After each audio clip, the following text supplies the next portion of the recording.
We are live in Colorado Springs, Colorado at Pepsi Roller Arena on this nice stormy afternoon. We're going to get started with some gameplay in about 4 minutes. Game 1 is Pikes Peak All-Stars versus our El Paso Tex Pistols.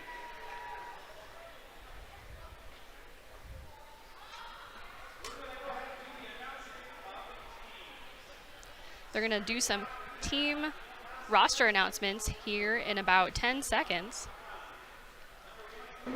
For our Tex Pistols, we have Kamikaze, number 1331, Wicked, 138, Meowth, 20, the Vixenator, 219, Bibliorekia, 22, Sexy Dread, 29, Adrenalin, 305, Vana Doom, 333, Rainbow Ninja, 420, Rosie the Riveter, 430, Beta Fish, number 66, Chiquita, 710, Pinchy Cholera, 78, and Slasher, 97. Again, those are our skate friends joining us from El Paso, Texas. You heard that correctly. This is a travel team game. We have El Paso Tex Pistols joining us for Game 1 against Pikes Peak All-Stars.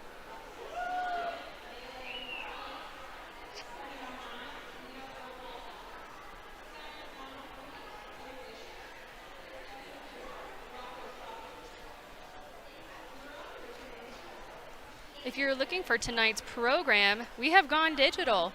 So you are seeing the same program and the same access that everyone is here at the arena tonight. You can access the program just by going to our website, pikespeakrollerderby.org.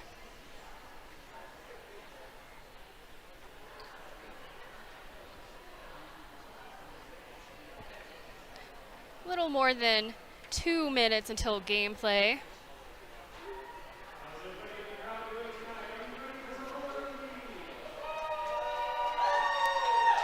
I hope you can hear that cheering over my microphone. The energy in here is really exciting. Again, we have some friends joining us from El Paso, Texas.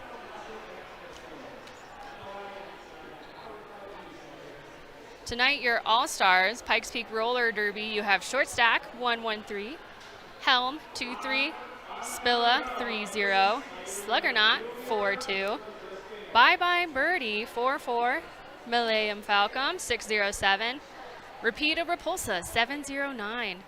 Squid Vicious, 713. Rocco Sock'em, 74. Rippin' Rooster, 80.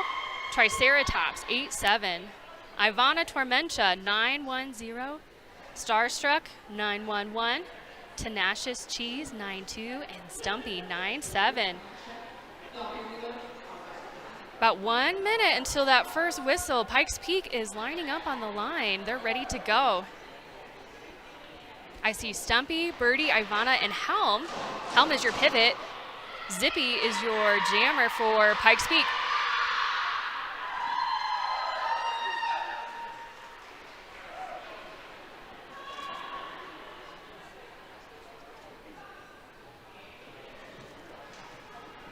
Here comes the Tex Pistols.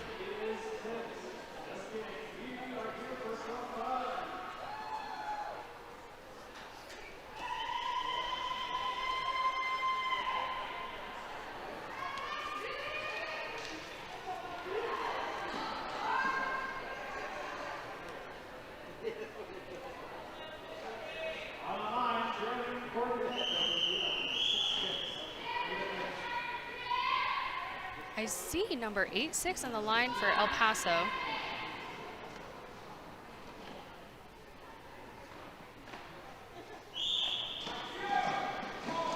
6-6, there you go.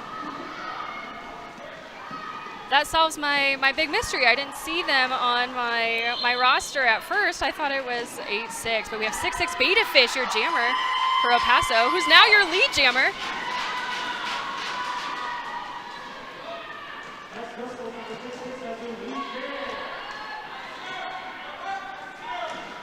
And re-entering the pack, completing their initial lap.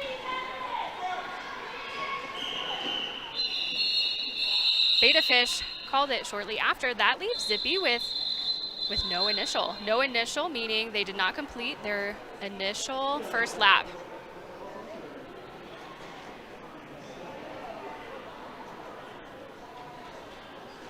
Starstruck is lined up for Pikes Peak.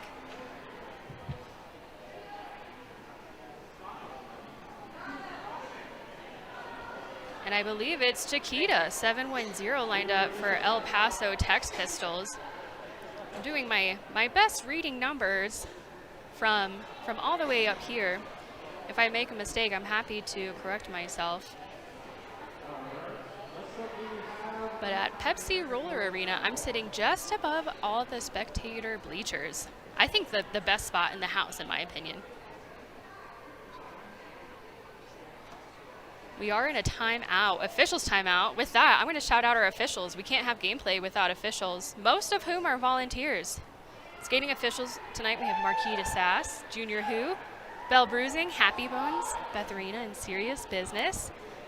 Our non-skating officials, those are going to be positions like scorekeeping, penalty tracking, scoreboard. We have Wonder Pants, ADHD's Nuts, Fanny Fister, Rita and Weep, Burnt Toast, Lamir and Calavera, Avocado Smash, Snarkomitis, Ultraviolet Blue, The Morgan, Gulch Cool, and Honey Havoc. That completes our timeout.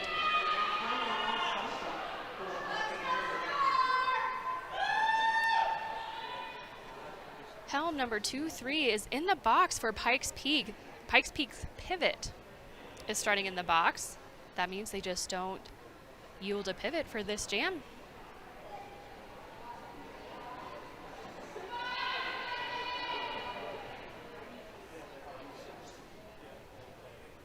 That can be a challenge for any team, but for right now, Pikes Peak. That star there, who's your lead jammer, right out of the pack. The pivot, the helmet cover with the stripe, is the only position that the jammer can hand their hat to. So if Star was in a situation she needed to pass, Helm would not have been available. But this jam, Star so beautifully did not need her pivot and called off the jam right before El Paso can score points.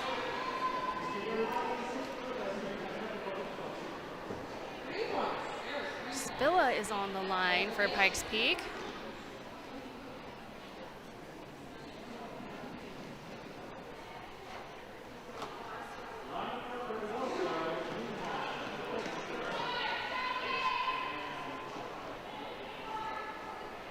Out comes Texas. It looks like they made a little change.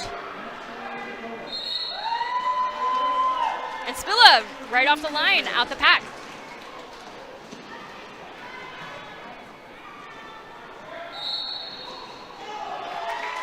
And a beautiful side swipe on the side, scoring 4 points.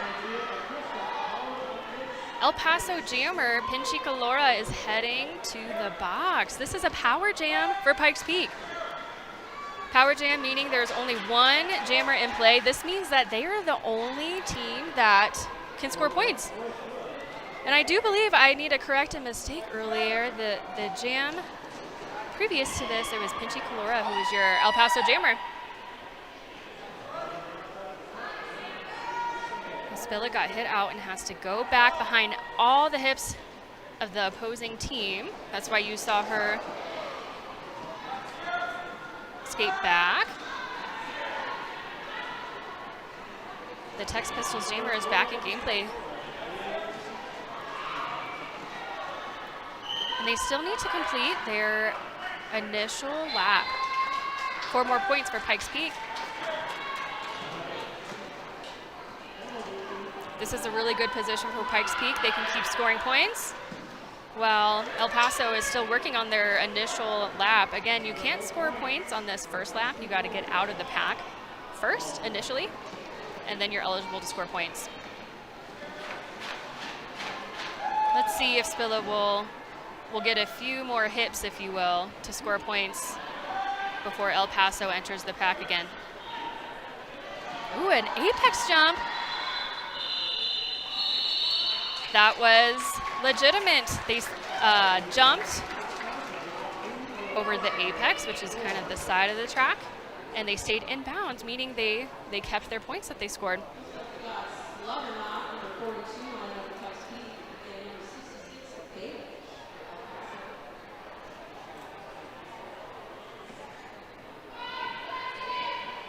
We have Beta Fish, number 66, lined up for the Tex Pistols. Sluggernaut for Pikes Peak.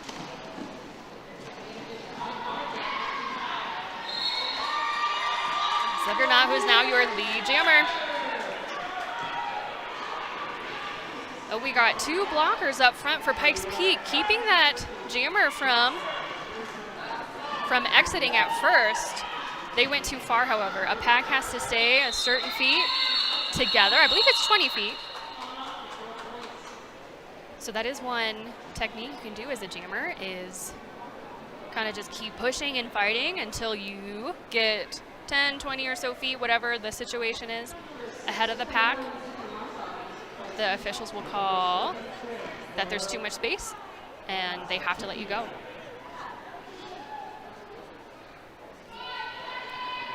Zippy is lined up for Pikes Peak.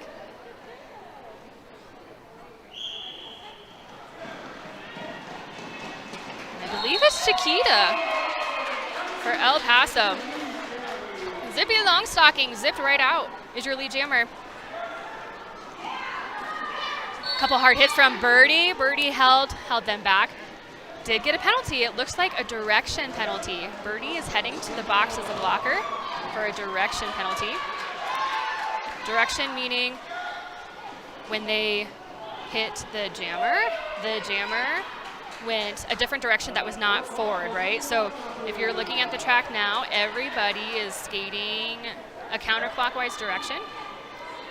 The rules of roller derby, you must always be moving that direction. So if a blocker hits somebody, or anybody hits somebody, and the skater gets moved a different direction, that could be back, sideways, then that is a direction penalty. Birdie has returned from the box, but Stumpy sat down, so they still have the same amount of blockers.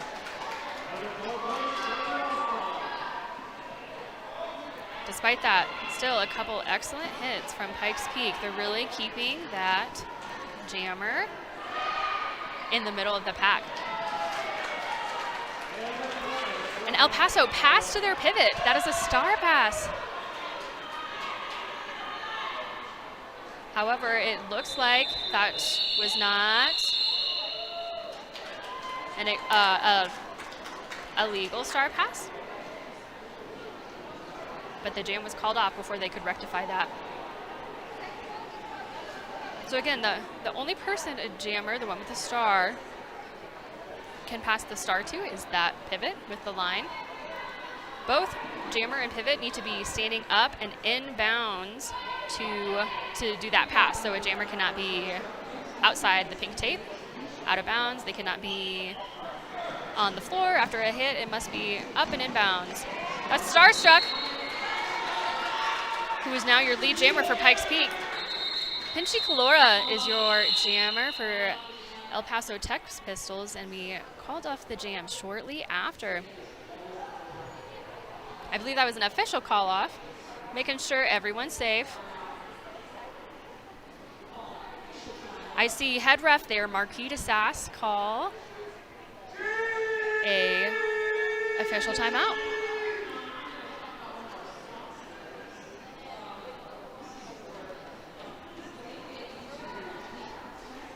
While we're having this timeout, I want to shout out Jimmy John's. Tonight's action is brought to you in part by Jimmy John's on specifically Rangewood and Woodman. Freaky fast and always ready to deliver, just like your favorite jammer hitting the track. Whether you're celebrating big hits or gearing up for the next jam, Jimmy John's has you covered with fresh fest sandwiches that don't miss. Also, 6 visits to the Hartselle location can earn you free entry to our next bout. Swing by Jimmy John's for details and keep those good times rolling. I happen to know that Jimmy John's location, they have little punch cards with both of our logos on it. You get 6 punches, you get a free ticket. How fun. All right, that Timeout is completed. Spilla is lining up for Pikes Peak. Pikes Peak blockers are starting what we call up front. This is the pivot line.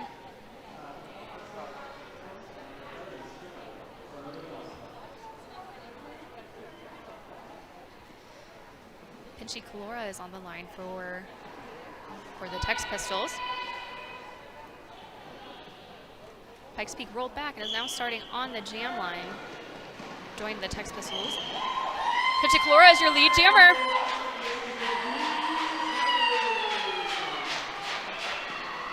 We got Spilla fighting a strong group of blockers from El Paso.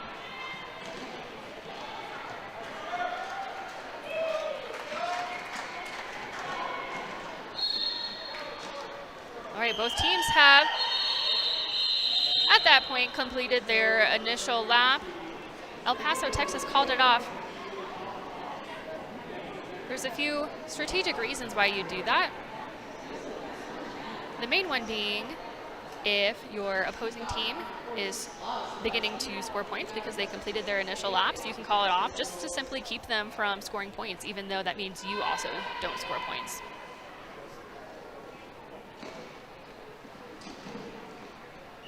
Beta Fish lined up for Texas with Zippy, not Zippy, that's Slugs for Pikes Peak. Beta Fish is your lead jammer.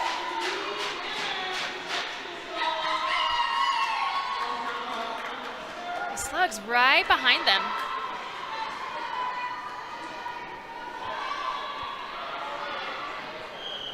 Beta Fish called it right as they entered the pack. Let's see how many points they snagged. I see 2 points for Texas on that jam. Now it's Zippy lined up for Pikes Peak All-Stars.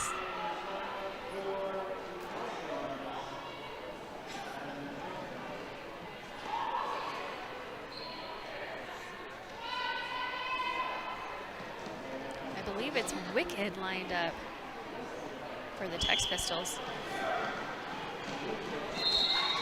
Just like that, Zippy is your lead jammer. El Paso's pivot is re-entering the track, so they started the jam without their pivot. Re-entering from the penalty box. With that, Birdie from Pikes Peak is heading to the box. We have Zippy coming from in and out on the track. Blockers are moving right with her. Ivana, Pikes Peak is now in the box. El Paso completed a star pass. This means number 430, Rosie the Riveter, is now your jammer.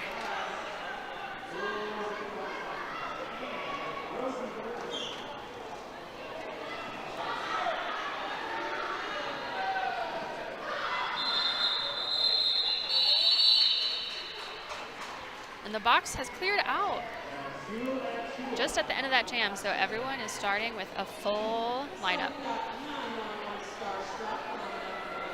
I see Star lined up for Pikes Peak. Let's see who's going to come up for El Paso. I believe I see Chiquita. Pikes Peak rolls back to the jam line. I do see one of El Paso's blockers exited the track. Doesn't look like they received a penalty for that. Star is your lead jammer with Chiquito about half a track behind. Star scored all her points and called the jam, keeping from El Paso scoring theirs.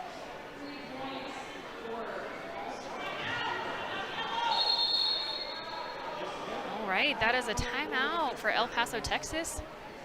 Tex Pistols.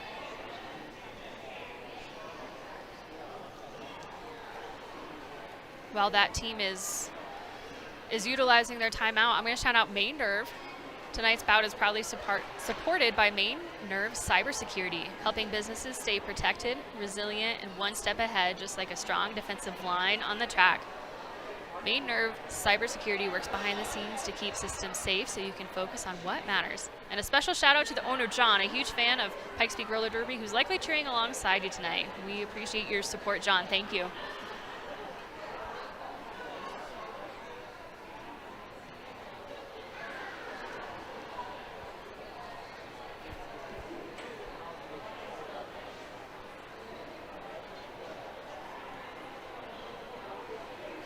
About 3 seconds left of timeout.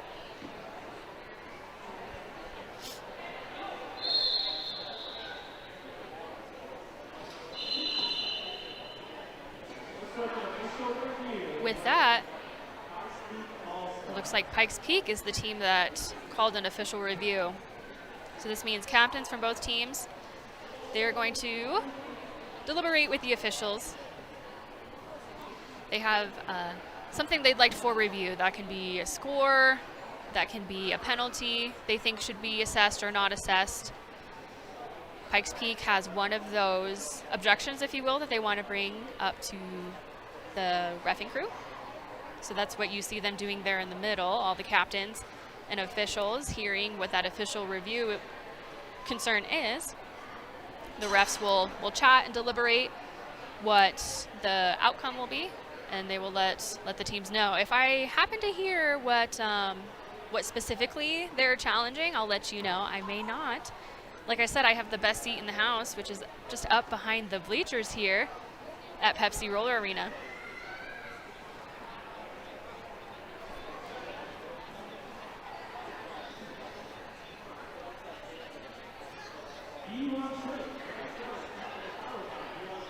And there's no specific time duration for official reviews. So I will be back when that decision is made and we're ready for some more gameplay.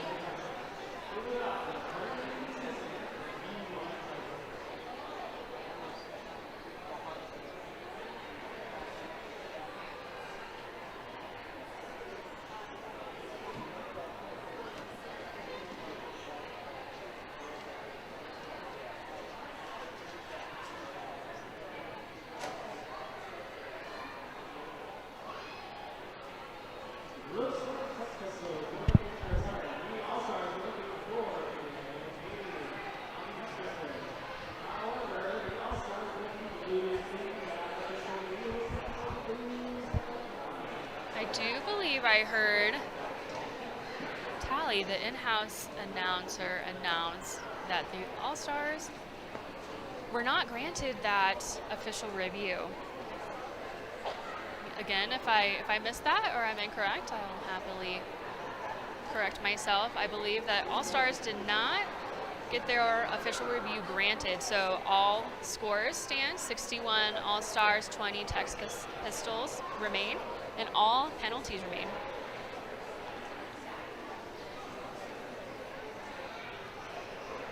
This also means that they lose their official review. You only have so many in a game, and if official review is granted, you may keep that.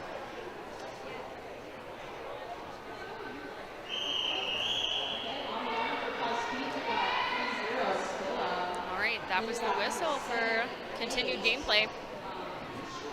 Spilla on the line for Pikes Peak. And I believe it's Chiquita on the line for Texas. Spilla so smoothly took the inside lane to become your lead jammer. Chiquita right behind, working on their initial lap. Birdie again heads to the track. To the box, excuse me.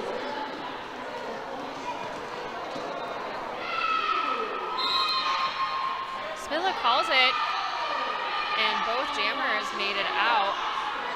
Called it actually not in time. Spilla heads to the box.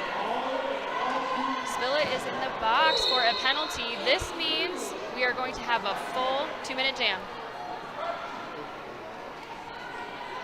Spilla as the lead jammer received a penalty. This means Pikes Peak loses their lead. At the same time, Texas is not eligible for a lead. So we're gonna play out, like I said, the full 2 minutes. Birdie with a nice attempt to keep Pichicolora from exiting the track, the pack.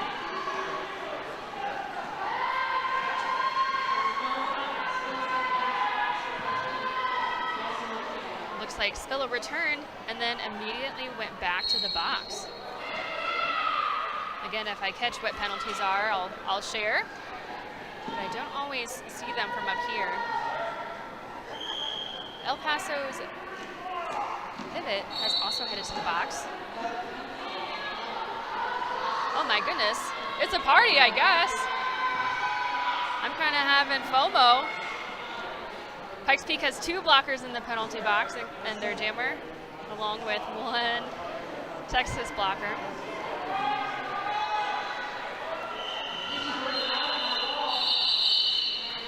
That jam was called by the clock. Pikes Peak has 2 blockers that will remain in the box at the start of this jam. I see Shorty blocker for Pikes Peak. I see Pulse, the other blocker for Pikes Peak, and they're just gonna have to hold the fort down. We got Beta Fish on the line for the Tex Pistols. Sluggernaut for Pikes Peak. With that, Slugs is your lead jammer. Beta Fish is right behind them.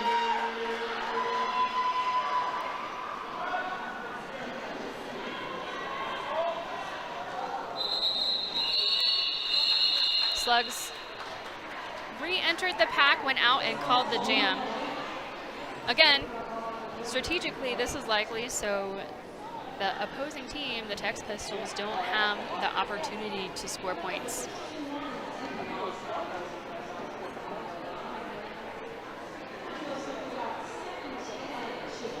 The party is lingering with Stumpy in the penalty box. The last Pikes Peak jammer. She is standing. So this means she has less than 10 seconds. And she has re-entered. Zippy exited the pack, and then Texas hit her out. This means, again, despite getting lead and getting hit out, Zippy needs to exit the track and re-enter behind everyone's hips.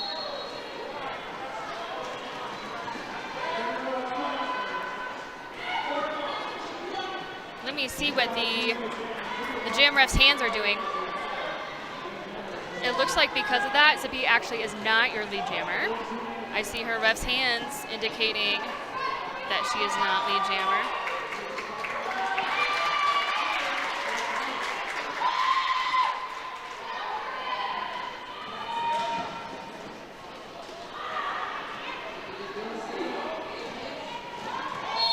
El Paso is also not lead jam. So this means that Zippy lost her eligibility, lost her lead. So similar scenario. We will play the full 2 minutes. There was a successful star pass for Texas. This means Rosie the Riveter is now your jammer for the Tex Pistols.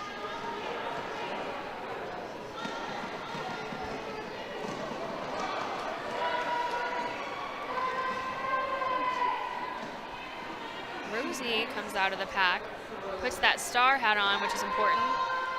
You cannot score your points if you don't have the star on your head. This means it cannot be in your hand or your jersey, whatever it may be.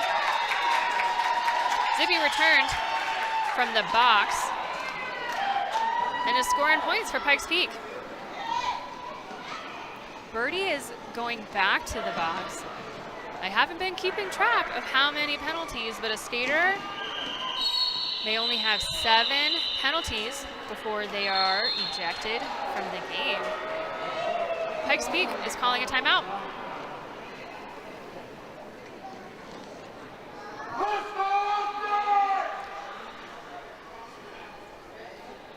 Again, if you're joining us partway through this live stream. We're coming at you live from Colorado Springs, Colorado at Pepsi Roller Arena. My name is Bones, number 105. I am stream announcing, so I get the privilege of just hanging out with you all. We also have in-house announcers.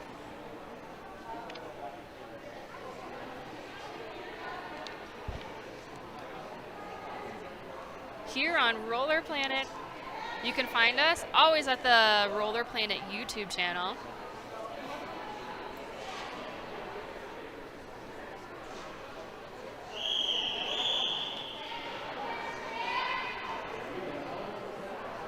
Good news is if you miss us, you can watch us the live stream on that same YouTube channel. That was the end of the timeout whistle. Star is lined up right up against Beta Fish, the jammer for the Tex Pistols. And it was a close battle, but Star is your lead jammer. Like I said, it was close. Beta Fish was right behind her. Both jammers are out.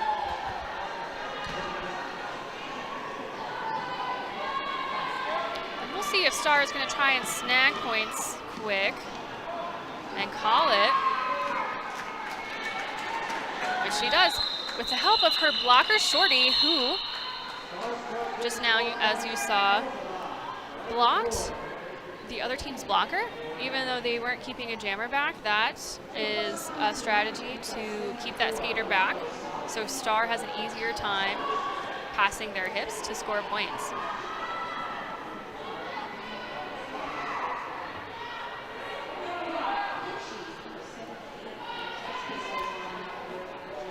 I think for the first time tonight, Rocco Sock'em on the line for Pikes Peak All-Stars. There's Pinchy Kalora for the Tex Pistols. Rocco is your lead jammer.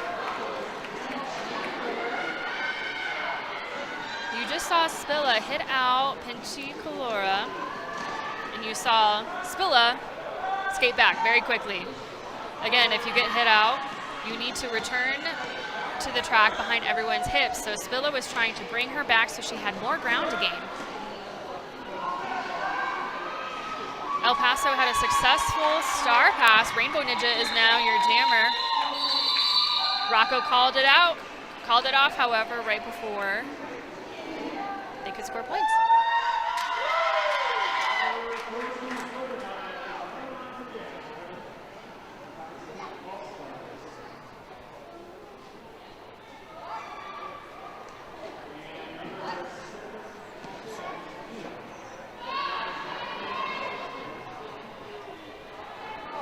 Both teams starting on the jam line. Blocking Sluggernaut, jammer for the All-Stars. Takeda, jammer for the Tex Pistols. Both of whom had a couple of hard blocking walls to get through. With that, Sluggernaut is your lead jammer. Takeda right behind them.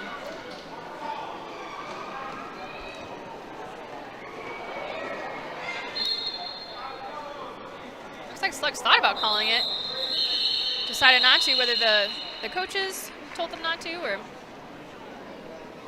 they saw some score advantage.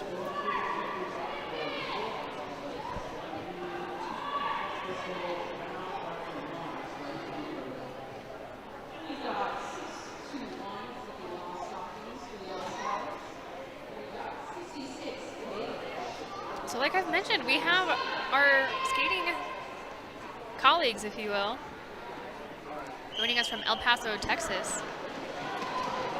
Both teams are considered travel teams. This means this is also a sanctioned game.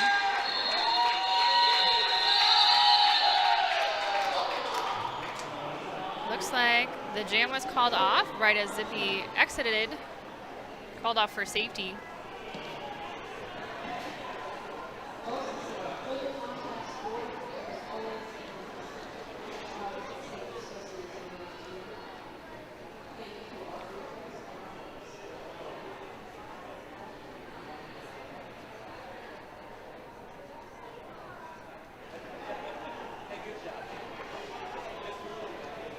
We're going to call out our medics Jay Lester and Kaida Lorenzo.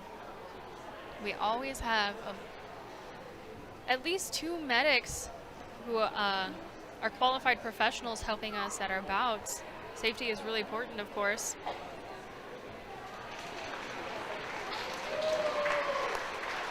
Roller derby is a full contact sports. We do full hits, and full hits with a lot of strength, so things can happen. But it looks like number 22 skated away and is gonna hang out with the medics in the medics box.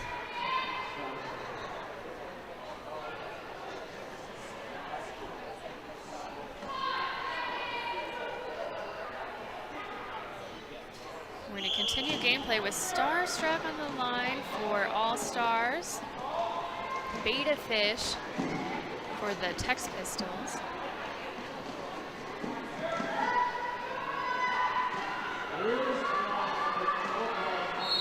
Again, 2 strong walls battling it out. Star was successful, is your lead jammer. Beta Fish is down on the track, still being blocked by Tops and Shorty with Melee supporting them. Little O from Texas, trying to weave around their blockers.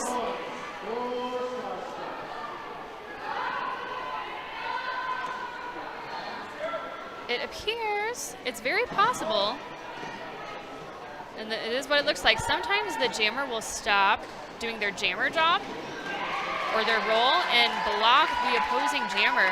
It looks like that's what Beta Fish was doing this last lap.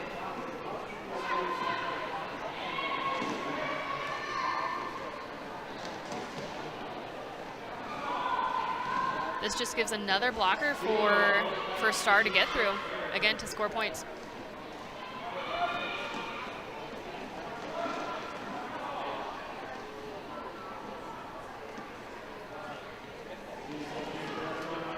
Star saw an opening on the inside, almost made it, decided to call it. Snagged 3 points though.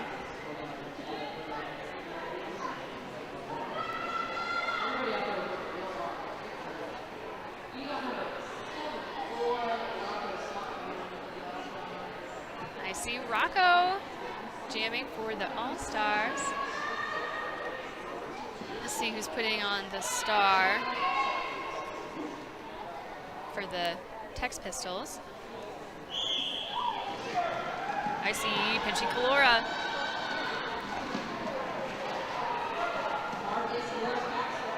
Both jammers got hit out and had to go back.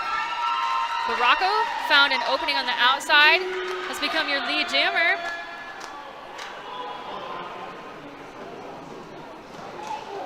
Entered the pack pretty hard, but that strong blocking wall from Texas stopped them dead in their tracks.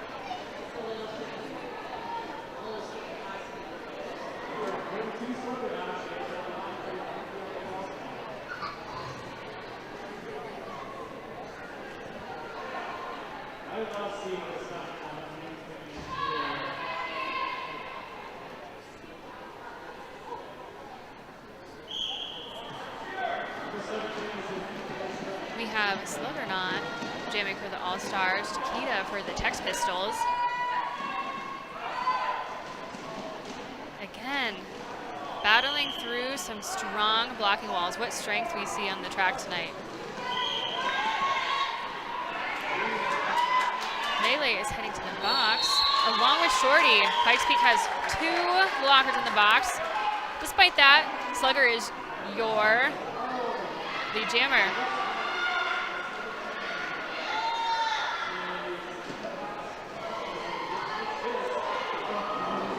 Slugs got hit out.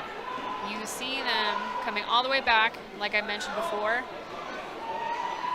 The Tex Pistols blockers skated all the way that distance back on the track, so Slugs has to also go that distance back and re-enter behind their hips.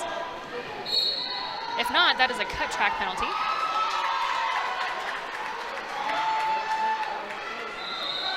The Tex Pistols jammer is in the box with this jam ending. This means we have a power jam starting for Texas. I see them skating out of the box, so it actually must have ended right at the whistle.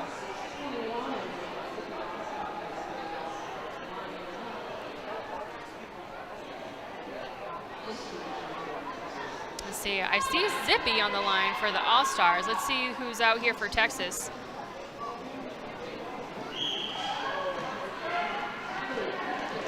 Chiquita rolling on in. With that, Zippy's your lead jammer. Let's see if they'll call a high block on Texas.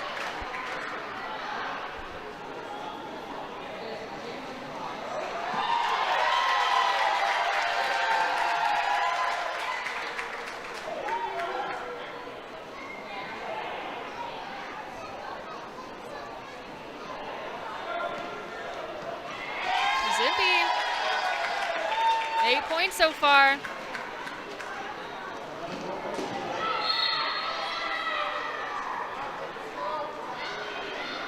Chiquita swerved around Pikes Peak blockers to start their initial lap.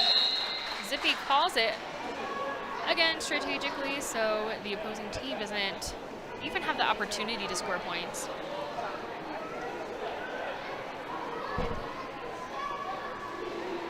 I'm telling you, party in the penalty box. Pikes Peak's pivot is in the box. Spilla. Ivana is also in the box. I just saw her indicate she got a direction. That's the one when you hit somebody and they go a different direction.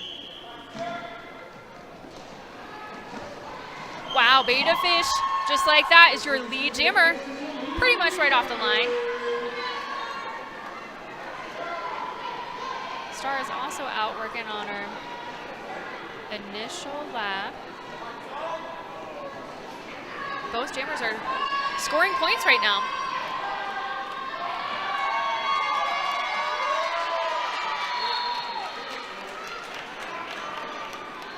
The jam hasn't been called yet. Beta Fish has not called it. Jammers continue to score points until now.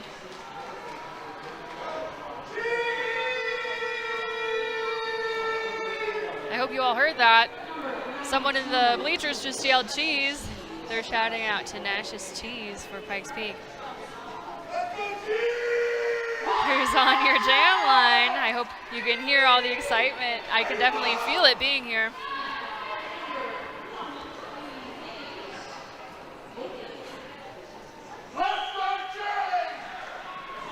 Wicked is your jammer for the Tex Pistols. Starting out pretty fast. Wicked is your lead jammer. With Cheese right behind, we have a little race. Wicked calls it before any points were scored.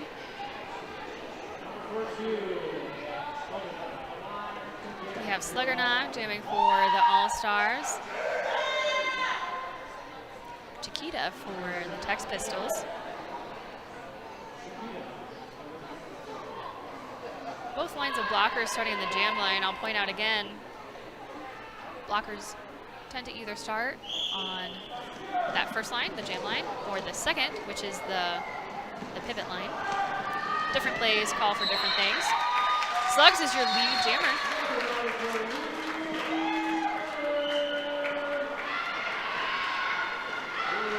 Chiquita is heading to the box. This is a power jam for Pikes Peak.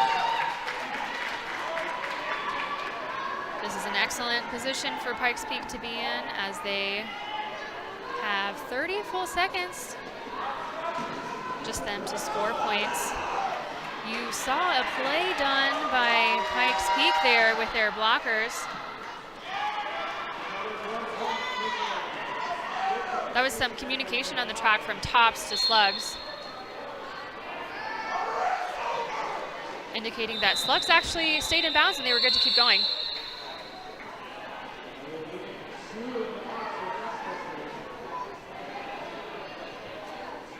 Again, that play is for power jams. You almost saw the Pikes Peak blockers kind of waterfall into the opposing team, opening up ideally several lanes for the jammer who has slugs that jam.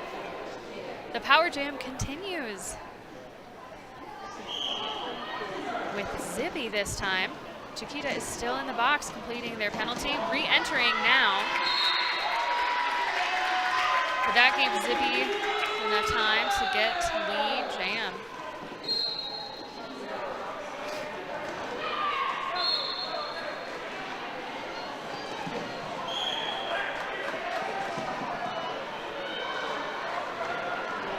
A lot of blockers catching jammers on the inside that round. And again, got some pretty good speed from specifically the blockers. They're stopped now, but beforehand they got some speed. That can be a few different things. That could just be the flow of the jam. That could also keep the jammer from catching up and, again, scoring points, right? The jam is still on. Both jammers are scoring points. Ooh. We had a little tumble. There was a forearm called. That was given to Zippy. This means Zippy has lost their lead. We're gonna go the full 2 minutes. This also means a power jam for Texas. Again, party in the box. There is a full Pikes Peak penalty box right now.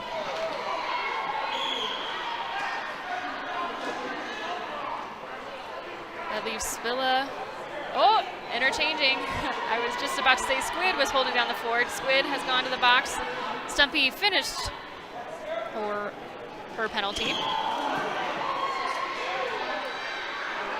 right, Zippy completed theirs, re-entered the track. Spilla's going. I'm telling you, I'm having some FOMO. I want to hang out with my friends. There's a lot of hanging out going on in the penalty box.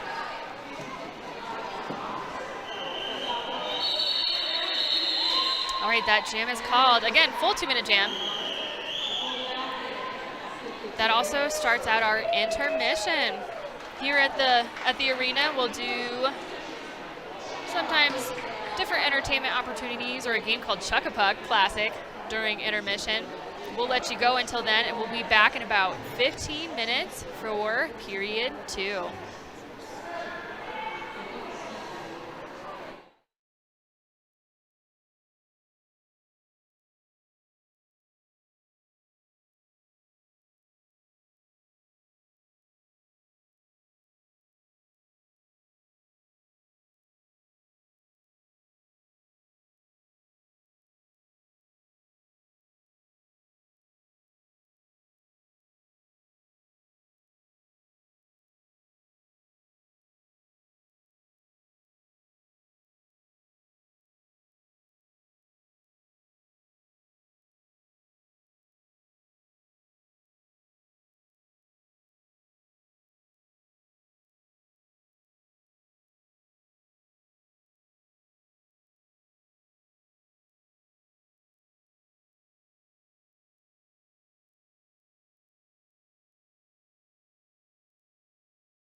Welcome back.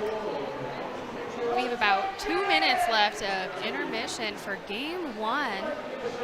Pikes Peak All-Stars versus El Paso Tex Pistols. Welcome back if you are joining us from the first half. Welcome if you're joining us now. Again, we are live in Colorado Springs, Colorado at the Pepsi Roller Arena. You're watching the live stream on roller.planet on their YouTube channel. I want to shout out a few comments I saw.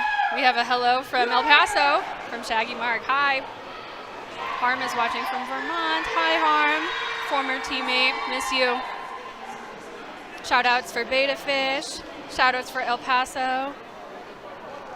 We also had some comments on some penalties, on some power jams. Someone said tough game. Shaggy Mark said tough game, tough first half.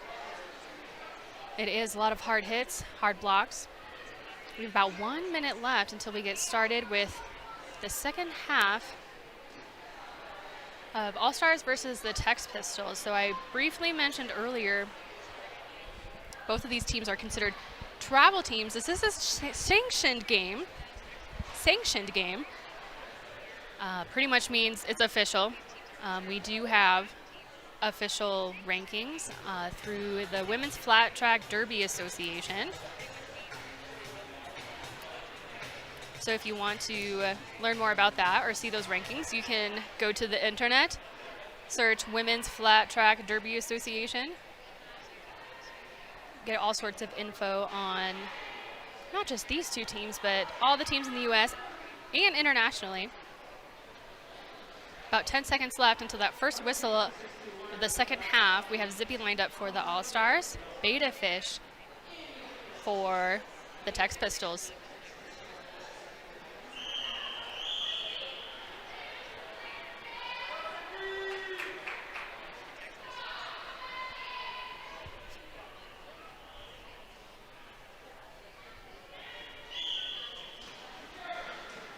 And we have started.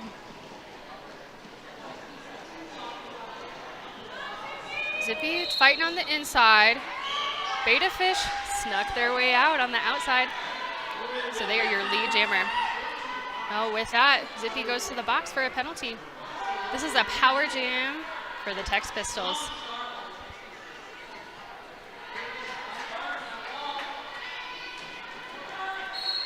Power jam, Beta Fish just hit their way through, hit with a penalty, however. So we're in the interesting situation where power jam now for Pikes Peak.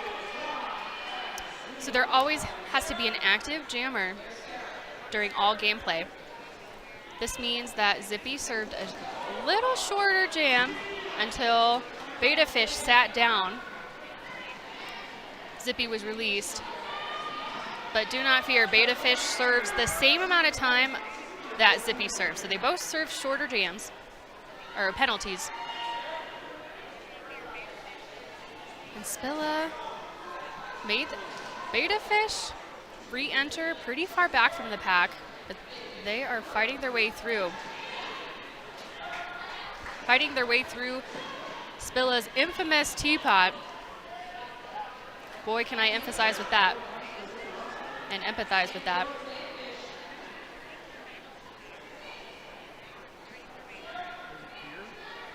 So this will be a full 2-minute jam. Beta Fish lost their lead when they received that penalty. With the star pass, not successful. It was dropped. Beta Fish is still jammer.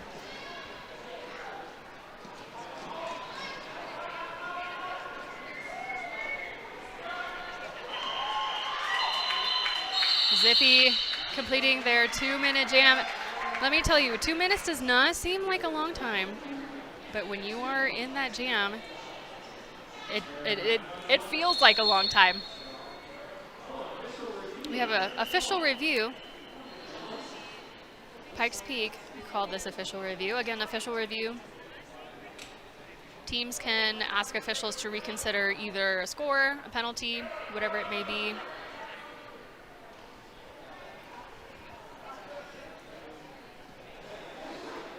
While they're doing that, I want to shout out Gladys Reemkes, Realtor here in Colorado Springs. Tonight's bout is proudly supported by Gladys Reemkes Realtor.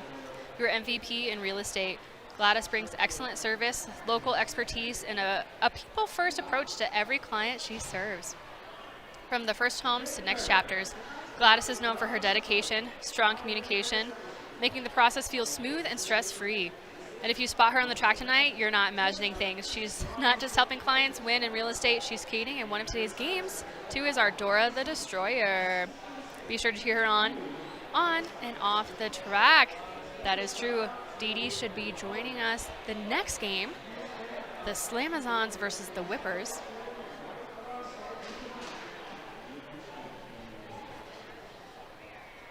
The officials are still deliberating on the official review that was requested. Again, if I get word of what that is, I'll let you know. I may not, since I am up. If you're just joining me, I call it the best seat in the house. I'm up behind the bleachers at Pepsi Roller Arena. I'll also do my best to shout out comments. I'll, of course, try and want to keep my eye on what's going on the track. Roller Derby is a quick-paced game. But I think it's cool to see there's a couple shout-outs for some NSOs for Blue and their husband. I believe his name is Sharkmidas.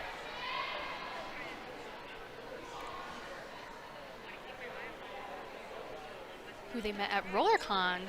If you've never heard of RollerCon is a con, in a way. RollerCon for everything roller skate and roller derby. Once a year in Las Vegas, I believe. That official review has concluded. I did not see an indication of if it was granted or not. I don't see a change in score or penalties. Starstruck is your jammer for the All-Stars. Slasher for the Tex Pistols. Star got hit out and had to go back. Making her way through the inside with that Texas blocker. Trying to snag her out front. Starstruck is out as lead jammer. Slasher working on her initial lap.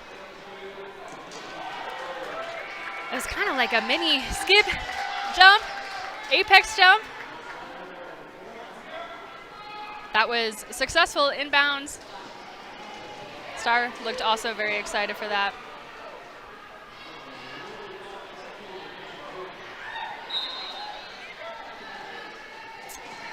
I did happen to see that cut track from Slasher. Did not come behind Top's hips. There was a star pass. So,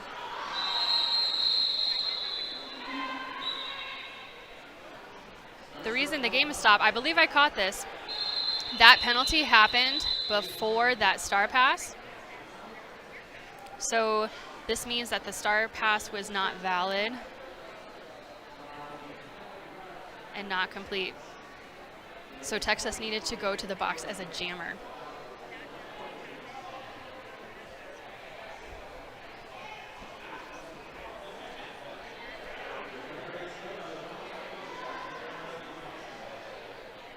Yeah, I do think that's what happened. Officials called a timeout to clarify that.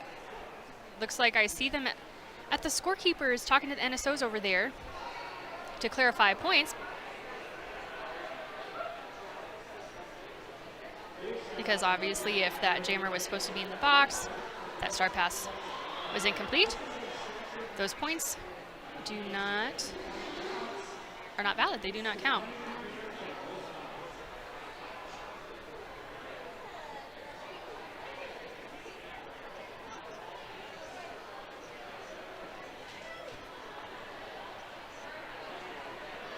Like I said, roller derby is a fast-paced game.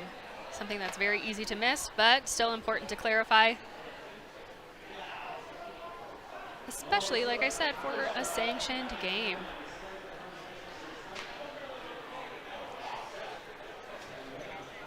Shout out to our skating officials and our non-skating officials who are so good at what they do. To catch things like that, have the confidence to call those timeouts and clarify and make sure everything is done correctly. So with that, All-Stars are starting with a power jam. Spilla as your jammer. now your lead jammer. Slasher is in the box, serving their full penalty, that full 30 seconds at the beginning of this jam. Spilla taking the inside.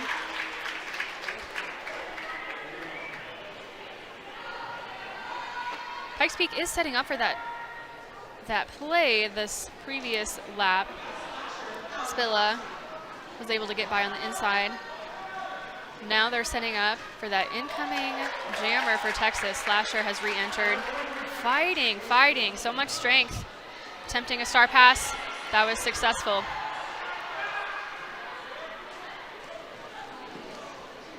Rainbow Ninja is now your jammer for the Tex Pistols.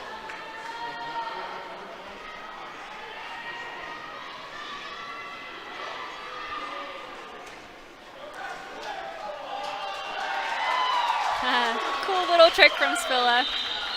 It really was just a transition on the outside. Looks cool though.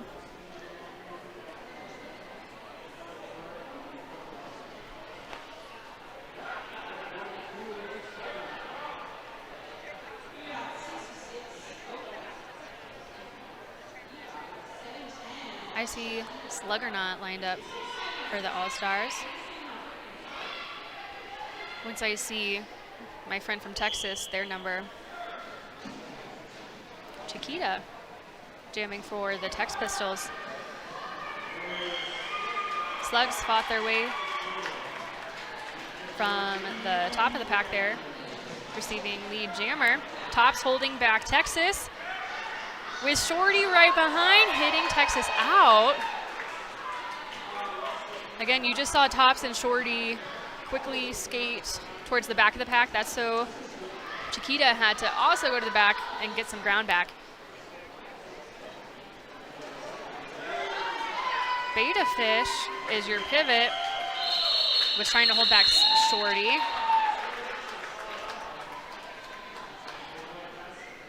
And Slugs called it off. Zippy lined up for the All-Stars.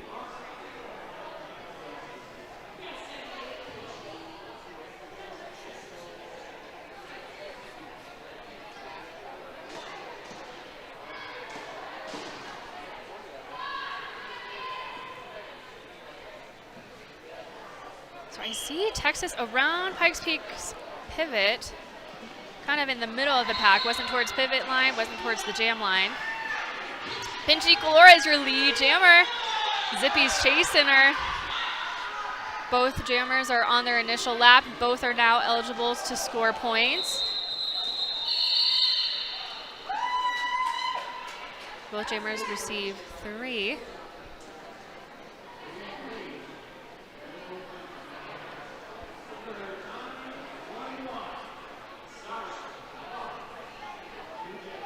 Star lining up for the All-Stars.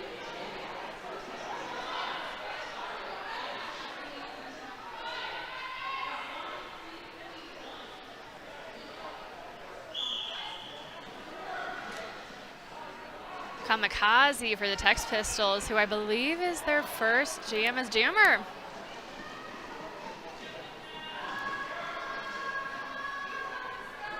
Getting 2 strong walls.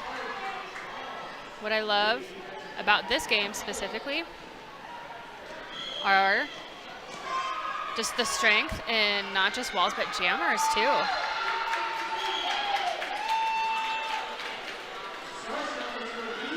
Star is your lead.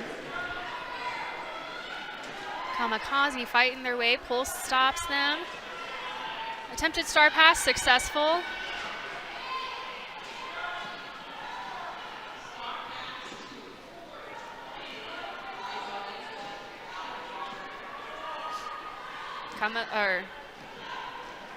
Rainbow Ninja, who is now your jammer, is weaving through the blockers, calling that off for safety.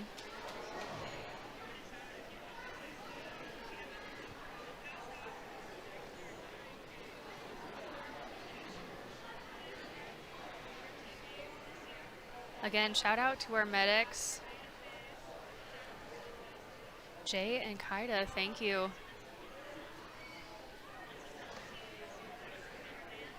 There's a lot of moving parts to putting on for roller derby between the officials, the medics.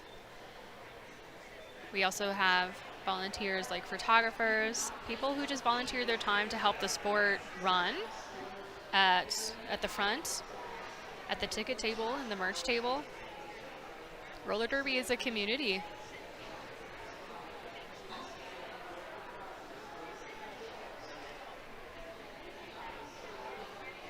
While we're waiting here, I'm going to shout out the Main Vibe Studio.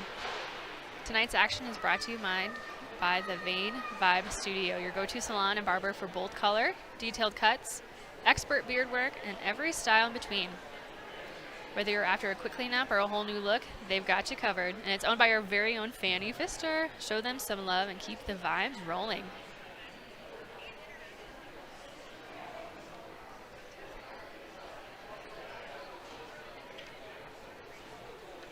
If you're just now joining us, we're live in Colorado Springs, Colorado, featuring the sanctioned bouts from Pikes Peak Roller Derby and El Paso Roller Derby. Yes, you heard that correctly. We have our skating colleagues and friends joining us from El Paso, Texas. We're live on roller.planet. You can catch the live stream live now, of course, and then afterwards on the roller.planet YouTube channel.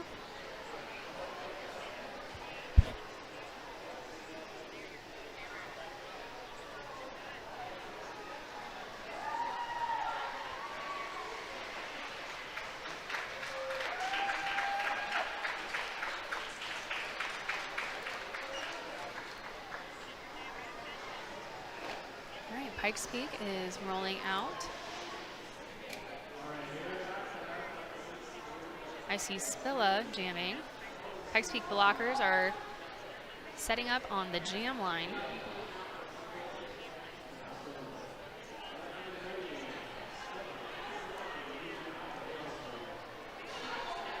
El Paso again, kind of in the center around the pivot. Like I've mentioned, where you start a jam, the group of blockers, whether it's the pivot line, jam line, looks like El Paso in the middle. Start up front and then come to the jam line. It's all mostly strategic and has to do with kind of what play the team is doing. Beta Fish is jamming for the Tex Pistols. Oh, so close. It's close with Spilla, your lead jammer, Beta Fish, right on her tail. Which seems fitting, because Beta Fish have long, beautiful tails.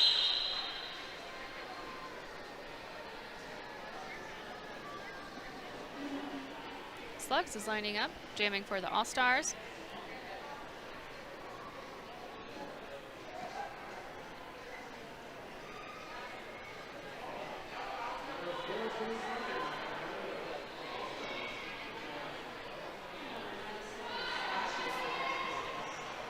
I see number 97, Slasher, lined up for the Tex Pistols.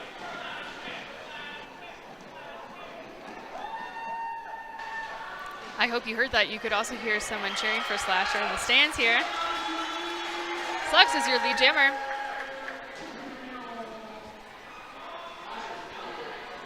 Slasher took their hat off, attempting star pass. They may not pass. One, because they got out, of course.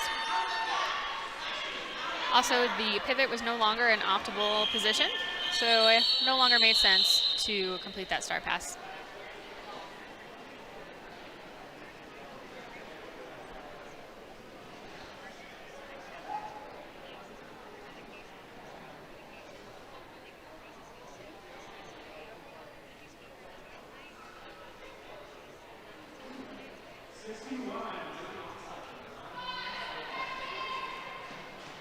Zippy long stockings on the jam line for the Pikes Peak All-Stars.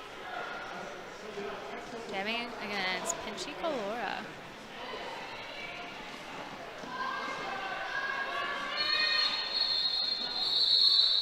Called off by the officials.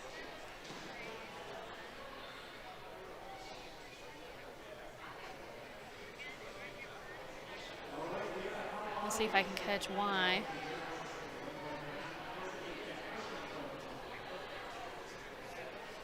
Looks like our NSO Blue is deliberating with the Tex Pistols.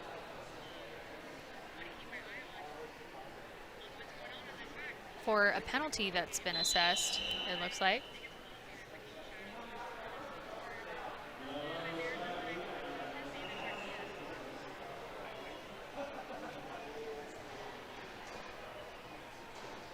So Blue and Snarkmetis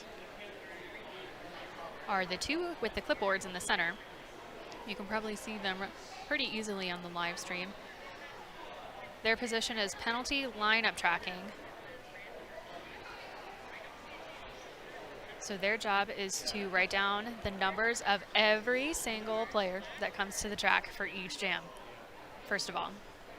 They also write down every penalty that occurs, which jam that it happened in, who's the pivot, who is the jammer,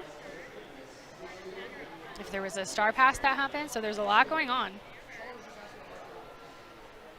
It's a lot, but it's a lot of fun. That's my favorite NSOing position.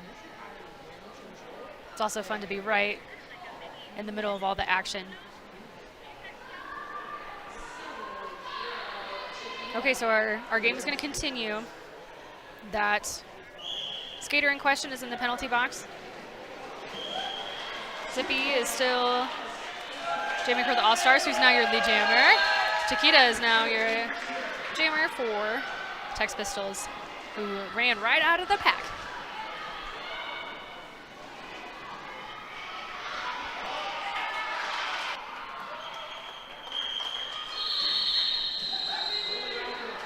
Zippy calls it. Again, to keep the other team from even having the opportunity to score points.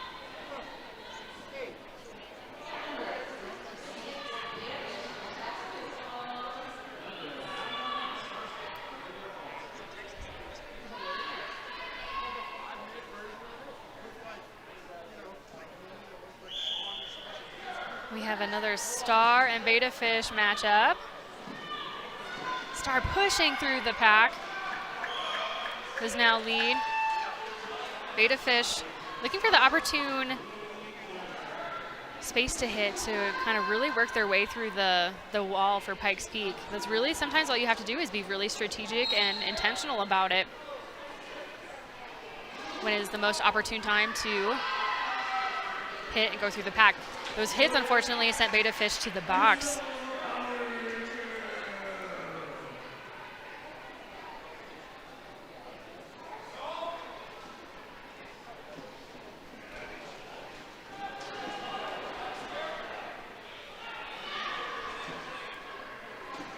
We had some good track awareness by Star, who came in appropriately, snagging all 4 points and calling the jam.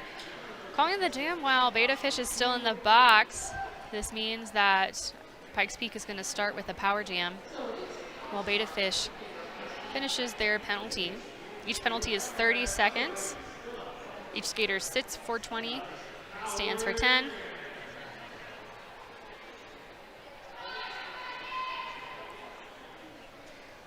And Beta Fish is still sitting, so this means they have a little bit more than 10 seconds left.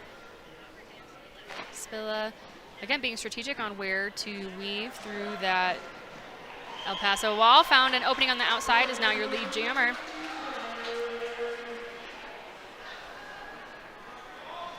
Looks like Pikes Peak's blockers are on standby, just letting Spilla do their thing. She'll communicate when they need help. But this way, referring again to pack. Oh, Spilla receives a penalty. I'll resume what I was saying as Beta Fish re-enters. So that was another situation. It may have, this instance, been a few seconds. There always needs to be an active jammer. Beta Fish is out. So Beta Fish was released the second that Spilla sat down. They will serve the same amount of penalty seconds. This also means we will have a full 2-minute jam. Spilla lost their lead when they received that penalty.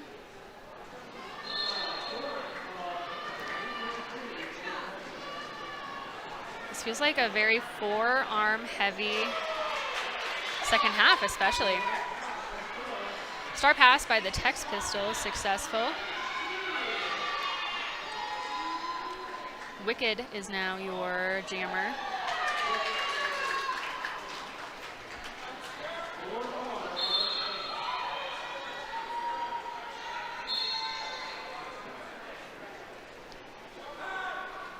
Another direction called for El Paso.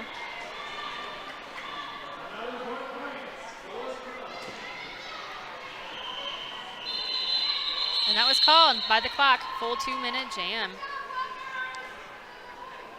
So referring to, we call it pack definition. When Spilla was jamming and Pikes Peak blockers looked like they were just sitting there, not really helping. In fact, they were holding their ground, so that's where the measurement that we referred to earlier, that 20 feet, needs to begin. So that means Spilla had the opportunity to really use their strength, maneuver, speed, what it may be,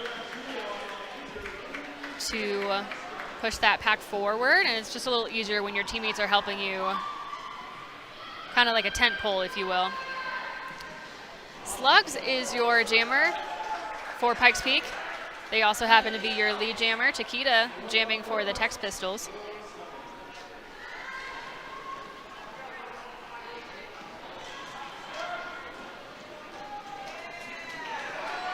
Still scoring points.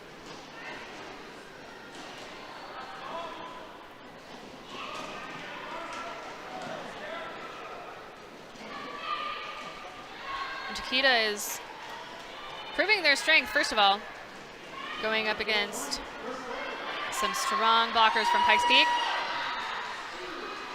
Successful star pass. Rosie the Riveter is now your jammer. And Slugs calls it right as they are eligible to receive points.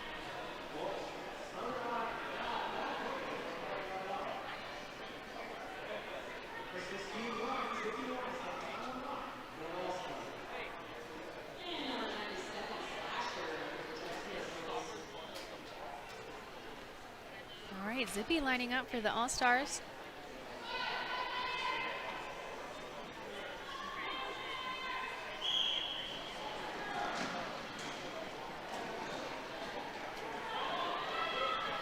Pushing with strength. That's a great example. What I was saying about pack definition. If Zippy had pulled and pushed a little farther, they would have called out of play front. Too much space in between each groups of blockers. Zippy is your lead jammer.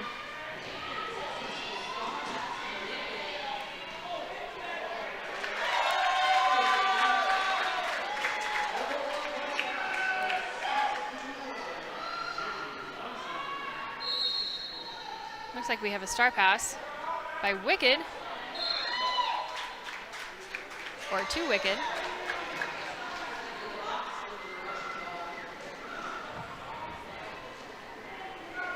Who got out, and then looks like Birdie and Helm zipped their way up to the front to hold Wicked back.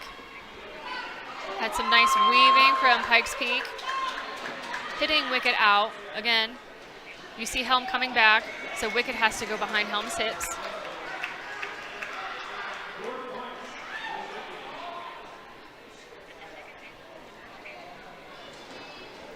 Wicked saw an opening on the out.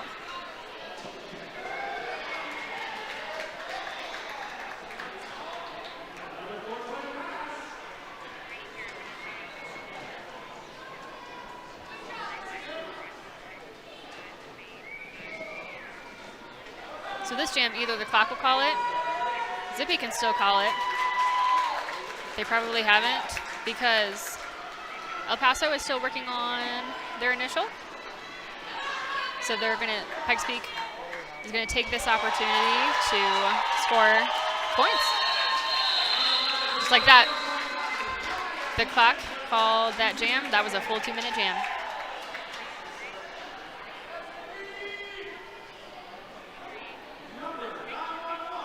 Again, you can just hear and feel the energy in the arena. That was some cheering for Zippy. Completing full 2-minute jam, like I said. It doesn't seem like a long time.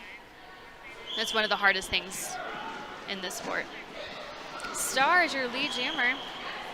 Beta Fish right behind her.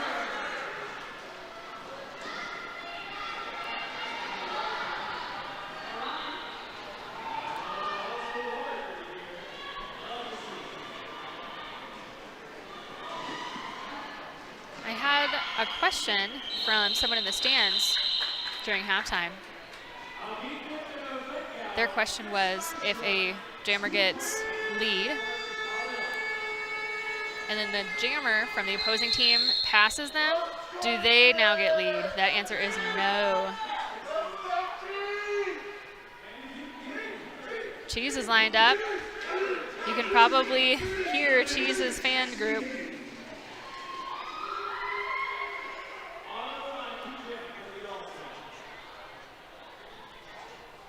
Again, really exciting vibes here in Pepsi Roller Arena.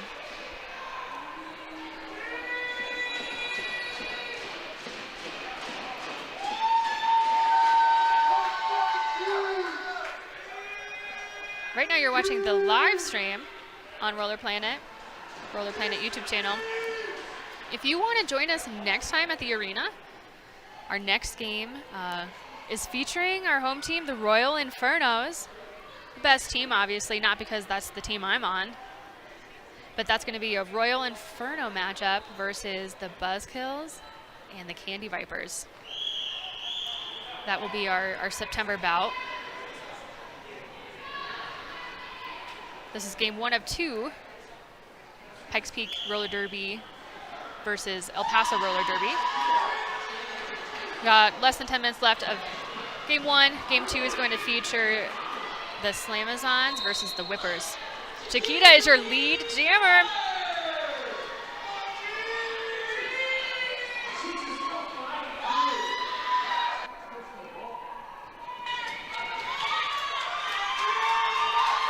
Chiquita attempting to score points. Set up against Birdie, Helm, and Stumpy. What a blocking group. Again, I can attest and empathize. Cheese finding opportune moments, got hit out by Beta Fish. Has to re-enter behind all the blockers' hips specifically. I guess I should clarify. Doesn't have to go back behind the jammer. That jam is called.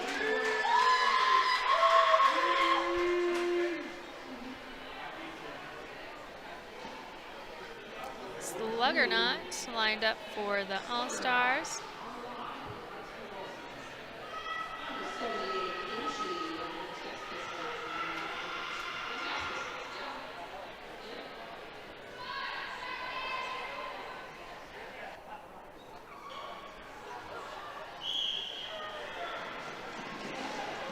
Pinchy Kalora lined up for the Tex Pistols, who's trying to find their way on the inside.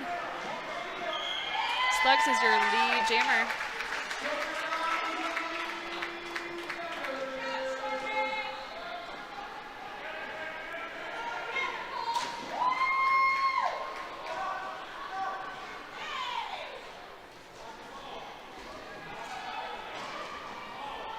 Slugs fighting hard against those weaving Tex Pistols blockers. One by one, they had to get through. There was a star pass for El Paso, successful.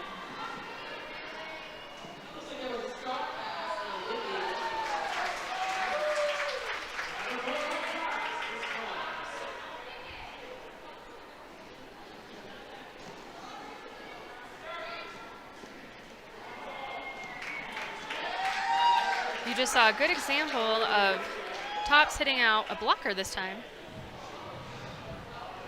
Tops from Pikes Peak hit out a blocker from El Paso. That blocker still had to come in behind Tops's hips.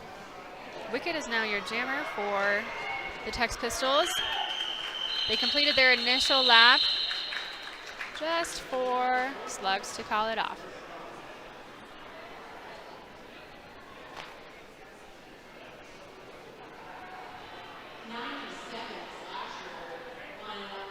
Let's see. I think our Slasher lined up for the Tex Pistols next to Zippy for the All-Stars.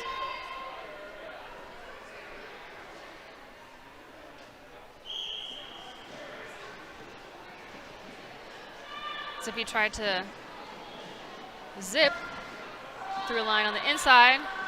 El Paso wall stopped her. Zippy dragged them all the way out to the front, came out as your lead jammer. Slasher, meanwhile, got hit out, had to come back in behind Helm and Ivana. Looks like going to attempt a star pass.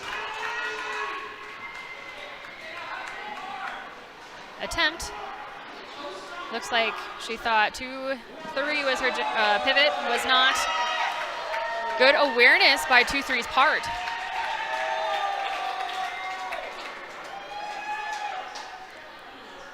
I just got word someone might have lost a wheel. They might call that for safety.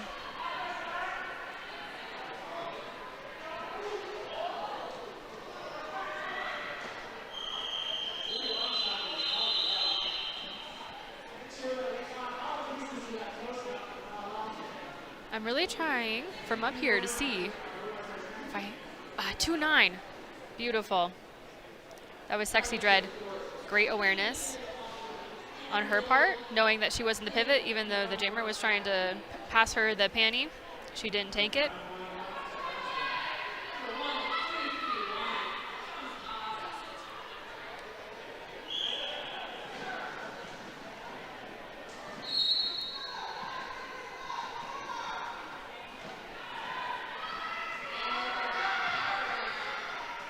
All right, it looks like Kamikaze is heading to the box as the Tex Pistols jammer. Power jam for Pikes Peak. With that, Star took the opportunity. This was a no pass, no point for Star. Star is not your lead jammer. We will have a 2-minute jam.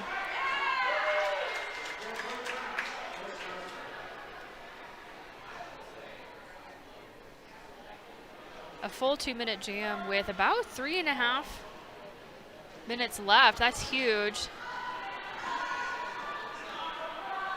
Tried to do some toe stop work on the inside.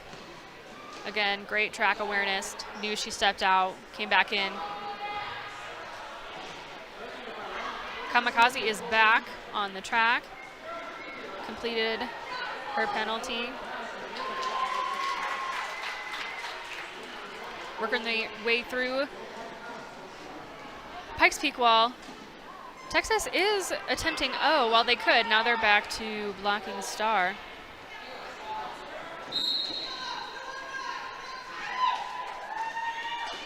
I heard the skating official yell direction. Again, that is the penalty when you hit someone and they go any direction that is not counterclockwise.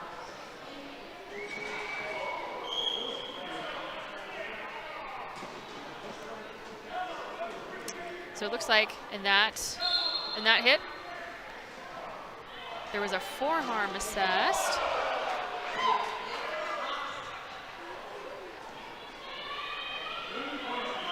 Forearm penalty is when you hit an illegal zone with your, you guessed it, forearm. I kind of have a joke when I first joined roller derby. My partner asked or clarified, wondered, was that wrestling and fighting with skates on? Not quite. We do have rules and regulations. Part of that is there's specific parts of the body that are legal to hit and not legal. Rocco Sackham took the outside. He's now your lead jammer. Took the same outside Chiquita for El Paso. There's also legal and illegal parts of your body that you can hit another skater with. For safety, of course. Rocco is heading to the box, loses lead, full 2-minute jam, and this will close us out for game 1. We'll still complete the full 2 minutes even if the clock runs out, but this will take us to the conclusion. Chiquita is still in play, still scoring points. Ooh, got help from Beta Fish there.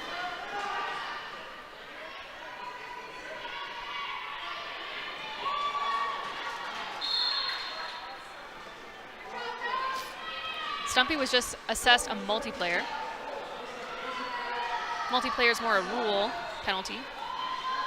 This means that she was responsible for making the jammer have to go through something that was impassable, so that could be with the body part or their jersey. Holding hands, even though we like each other. Holding hands or linking arms makes it impassable for a jammer to get through, and that is illegal. Rocco coming in hard.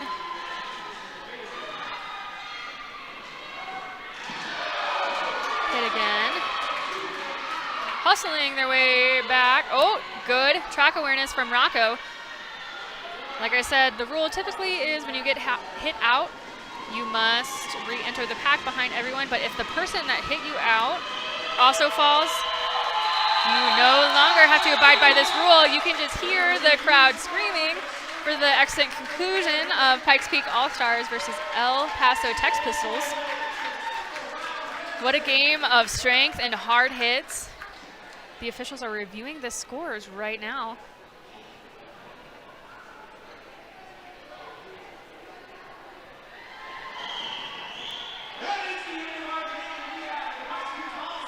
And that is final. Pikes Peak All-Stars 323, El Paso Tex Pistols 107. What an excellent, exciting game. Again, we're live in Colorado Springs, Colorado, Pepsi Roller Arena. You're watching the live stream on roller.planet. This is Bones, number 105. Next game, I think Star is going to come up here and hang out with you guys.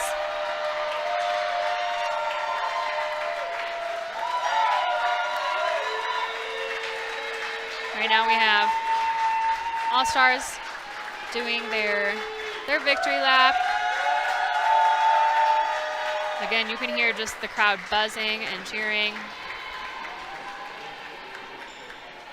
Like I said, roller derby is a community, and you can feel that tonight for sure. El Paso taking their victory lap. I have to say, what a hard thing to come from a place of low elevation to high elevation, first of all, and to compete in such a hard-hitting, tiring sport that's roller derby.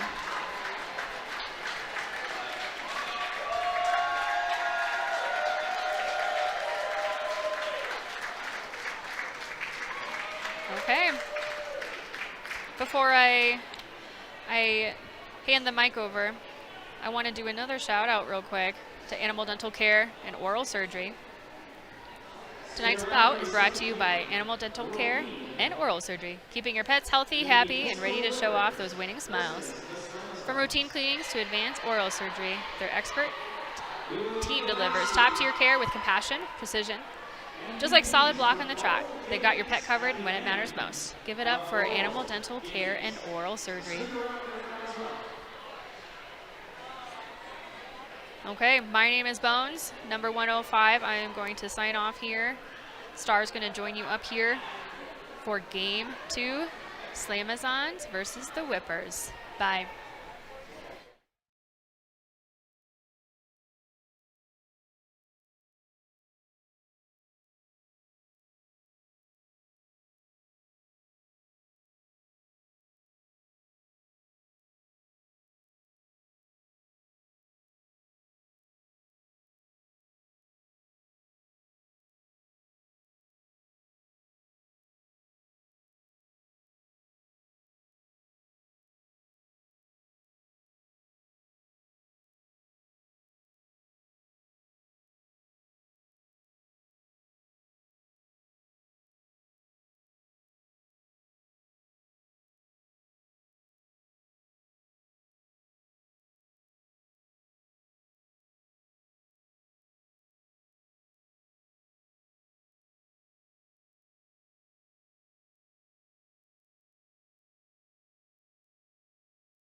Hello and welcome back to game 2 of our little tournament tonight. Up next we have the Pikes Peak Slamazons, Pikes Peak's B team, up against El Paso Pistol Whippers, their B team. I hope you enjoyed the last game. My name is Star and I will be chatting at y'all today. I want to do a few shout outs before we get rolling. Thank you to our medics, Jay Lester and Kaida Lorenzo, and our photographers, Alvin Green Jr. and Aaron Drew. Our skating officials tonight are Marquis de Sass, Junior Hu, Bell Bruising, Happy Bones, Beth Arena, and Serious Business. And our non-skating officials are Wonder Pants, ADHD's Nuts, Fanny Fister, Rita and Weep, Burnt Toast, Lamera Calavera, Avocado Smash, Snarkamedes, Ultraviolent Blue, The Morrigan, Gulch Ghoul, and Honey Havoc.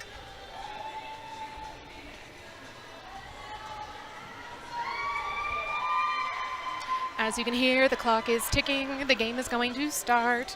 I'll start with introducing our visiting team in red, the El Paso Pistol Whippers. We have 1331 Kamikaze, 159 Excalibur, 305 Adrenaline, 321 Yasmin, 69 Toxic Skittle, 707 Foxfire, 710 Chiquita, 799 Alma Mahler, and 97 Slasher.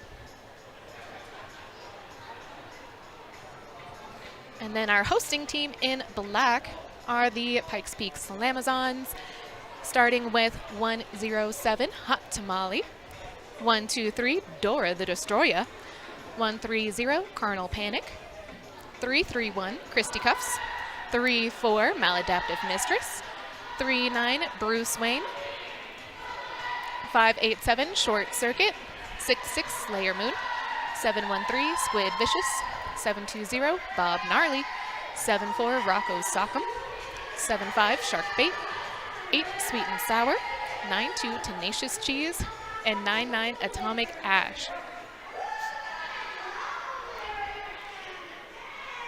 We have very enthusiastic fans in the stands, absolutely screaming for the Pistol Whippers. I love supportive friends.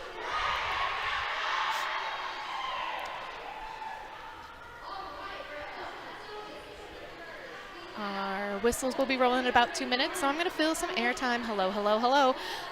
Just to let you all know, I can't see the comments that you guys leave, but I'm going to assume they're saying really nice things. So, oh my gosh, thank you in advance. If not, maybe if you have nothing nice to say, say nothing at all. Haha.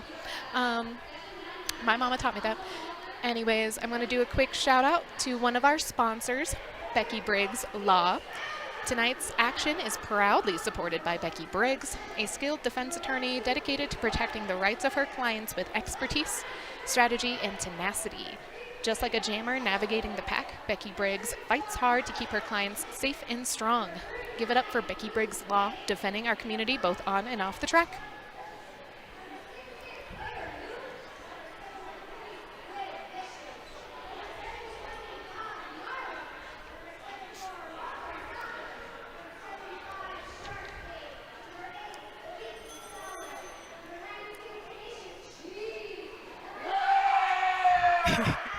In case you can't hear, we do have a crowd favorite, and that is Tenacious Cheese. You probably heard that last game. You're going to hear it again this game. Looks like the Slamazons are hitting the track early, ready to set up. Tenacious Cheese, of course, is taking the line first.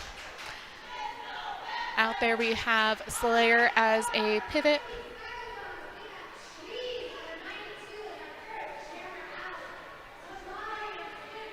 They're doing a funky chicken dance.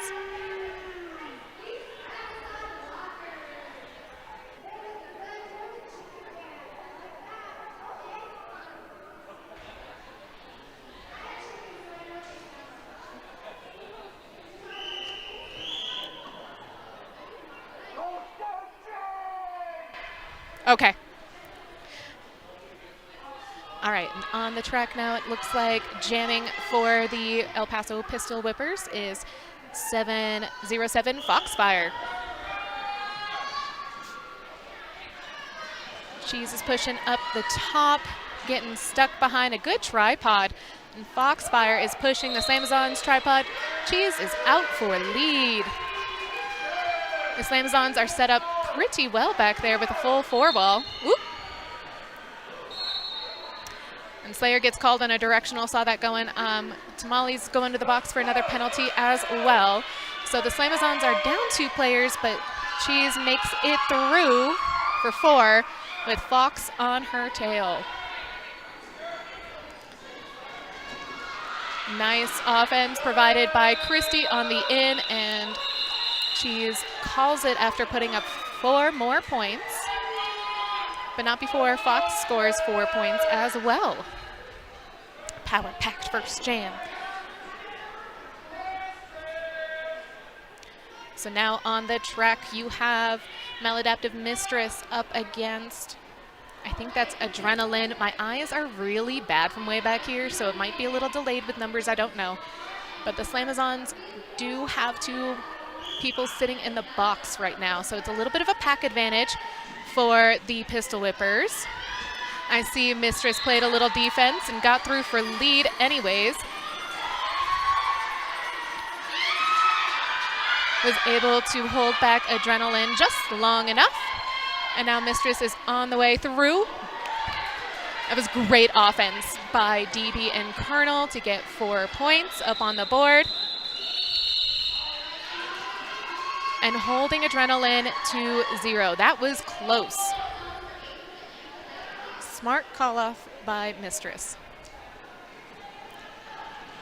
And it looks like the box is clear. So we have all 8 sets, 10 sets of wheels on the track. And on the line we have, I promise, as soon as I get used to seeing people, I'll be able to call it a lot faster. But it looks like Chiquita up against Rocco for jamming, and Rocco is lead. Chiquita's pushing through a tripod, but Squid and Slayer are definitely making it difficult. Beautiful toe stop work. Did step out of bounds, barely. Cut track to Chiquita. And it's a power jam for Rocco.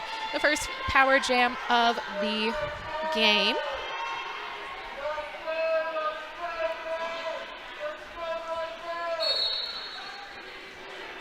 Here another whistle. Yes, Christy definitely did a back block to get some offense for Rocco.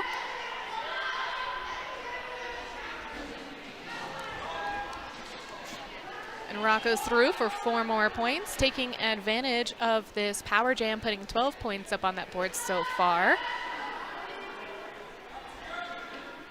Yes, cover that line, 9-7, good job, but not quite all the way to the line. Rocco did get through for 4 more points, putting 16 on the board before freezing that jammer in the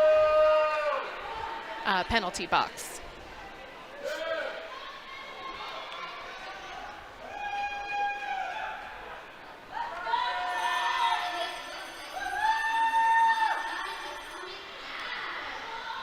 All right, and on the line for the first time is Atomic Ash, jamming for the Slamazons up against a full 4-ball for the Pistol Whippers. And Ash is through for lead. I hear some whistles, don't know who's going. And it looks like Adrenaline, the El Paso pivot, is going to the penalty box. Shark got a directional on that offense. Sometimes sacrifices are made, but she is through for 4 points, and the El Paso jammer, Chiquita, is out with a fiery vengeance. And it looks like Christy's going back to the box. Ash is going around. I think they're going to run it to get some of their players out of the box.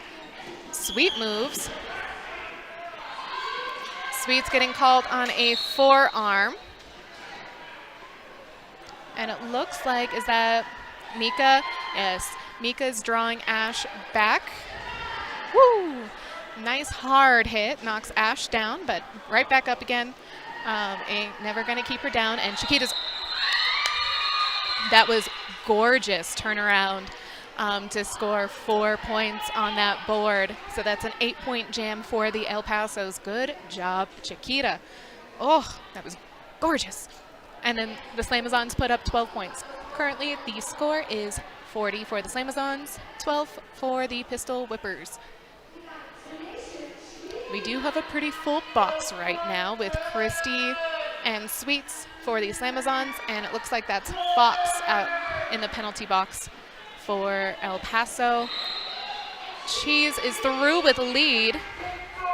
And out there we have Alma Mahler jamming for El Paso.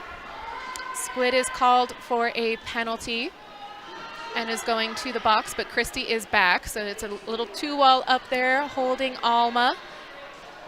And Cheese is working against a full 4-wall of El Paso blockers. Don't love that for her. Yes, Alma is through on their initial. Sorry, her initial, and Cheese is through for 4 points. There are whistles blowing. Christy's going back to the box. And so is Mika. Circuit is drawing Alma back, and it's a 2-wall again for the Slamazons. Looks like Cheese is running it for a minute. Whoop. Takes a little, what I like to call a scissor hit, when two butts close into the spot that you were going to take. But Cheese is through for 4. Alma is pushing up against now a tripod. And it looks like her pivot slasher is trying to play some offense.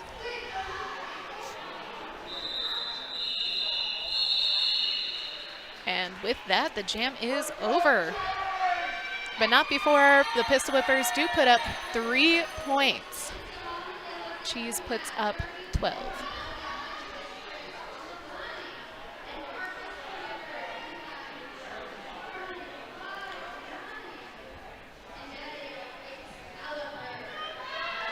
We have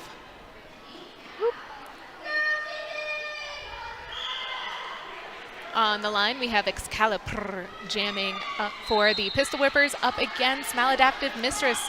Mistress is out for lead, and a quick star pass to Adrenaline.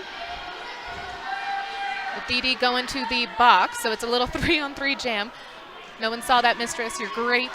Up for 4. And Adrenaline is coming in hot.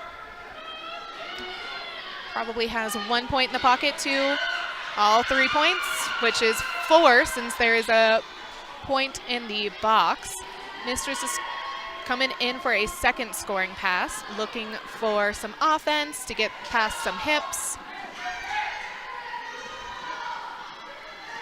And Adrenaline's also coming through for her second scoring pass. Mistress called it after putting up 8, but Adrenaline put up 7, almost matching the points.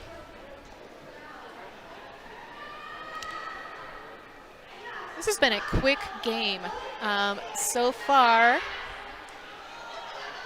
we have no one in the penalty box, so full pack on the track. And we have Rocco up against Fox, and that was some nice defensive maneuver by Fox real quick to try to play on Rocco.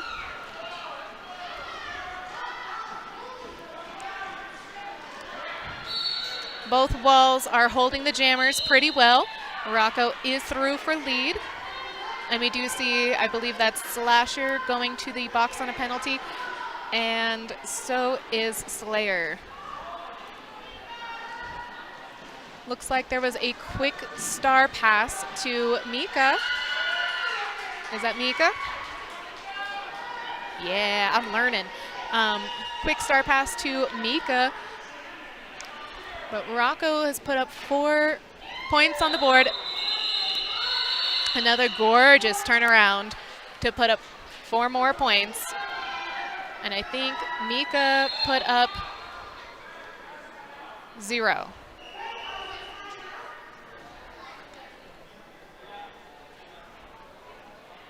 Currently, the score is 68 for the Slamazons, 22 for the Pistol Whippers. And Pistol Whippers called a team timeout. So we're going to read another sponsor.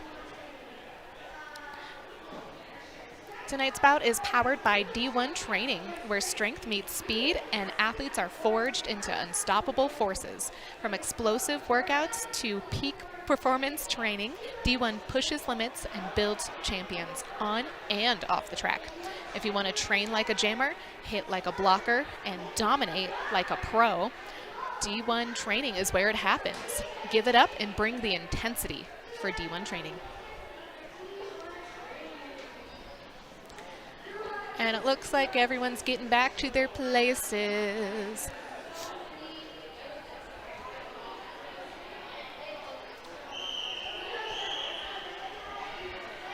That rolling whistle means that the next whistle will start the jam. The timeout is over. And so everyone's getting back to the track. It does look like there is 2 people in the box, 1 per team. So they need to vacate the track quickly so they don't get a penalty. It is a little micro pack, a little 2 tripods. And you got Ash on the line for the Slamazons up against, is that Alma Mahler? No, that is Chiquita. Chiquita coming and hitting hard. Ash does snag lead. But Chiquita's not out, not far behind. Colonel's going to the box. Dee Dee's going to the box.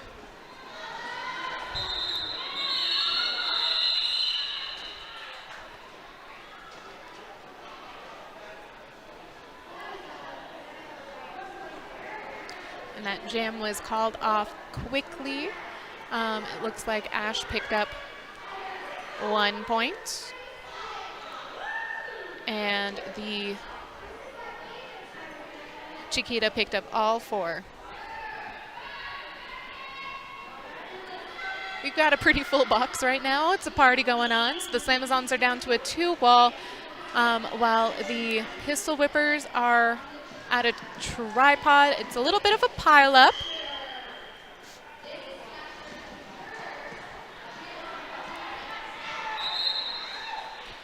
But Cheese is through with lead while Squid is joining her friends in the box. So Slayer is the only one on the track. And Slayer gets a penalty. So when a blocker gets a penalty, but the box is full, they often have to stay on the track. There is sitting room, so Slayer is reporting to the box. Slamazons will start.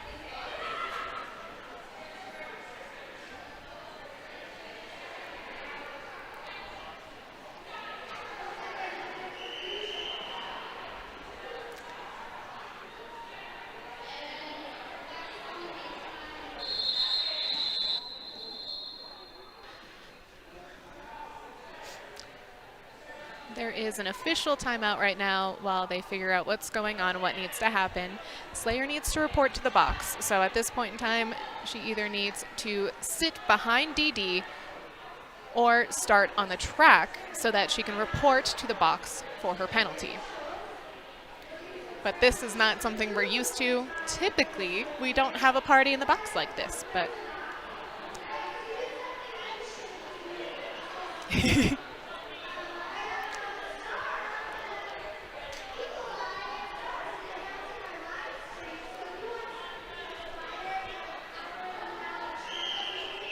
all right, with that rolling whistle, we are back to the fun on the track. You got Colonel out there alone with a tripod of trouble, aka our Pistol Whipper friends, who are fierce. Mistress was trying to play some offense, or defense, I should say,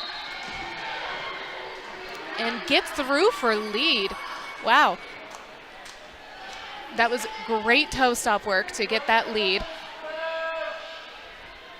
And it looks like Excalibur is pushing up against that 2 wall. Woo. But past the star to, is that Fox? Yes, that is Foxfire. It does look like Mistress is in the box serving a penalty. I think it was a back block. So now there's confusion because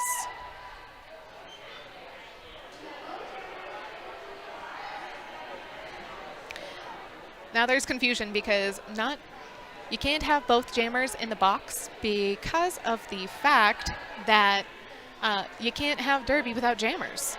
So typically there's what we like to call the jammer do-si-do, where if one jammer reports to the box and then the other one goes shortly after, they only serve the same amount of penalty time together.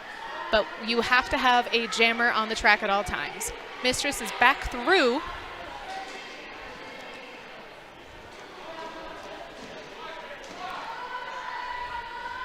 Now the box is empty. All the fun's being had on the track. Mistress is through for 4 more points. And it looks like, so Excalibur had passed the star, but apparently it wasn't legal. So Excalibur went to the box, should have been as a jammer. And then Fox also went to the box, should have been as the pivot. And after all that fun confusion, that jam is called off after Mistress puts up 4 points.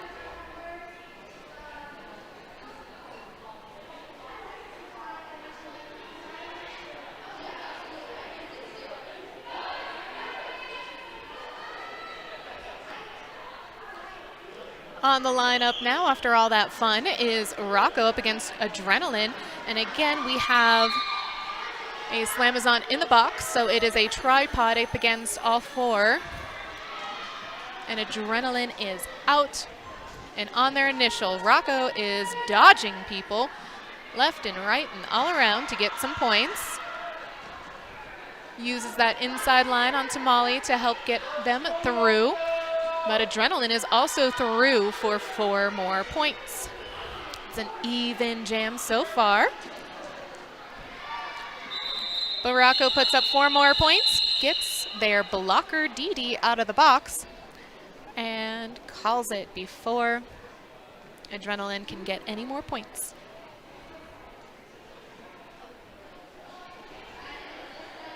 My informant says that you guys are keeping it pleasant on the YouTubes. Good job. I'm proud of you.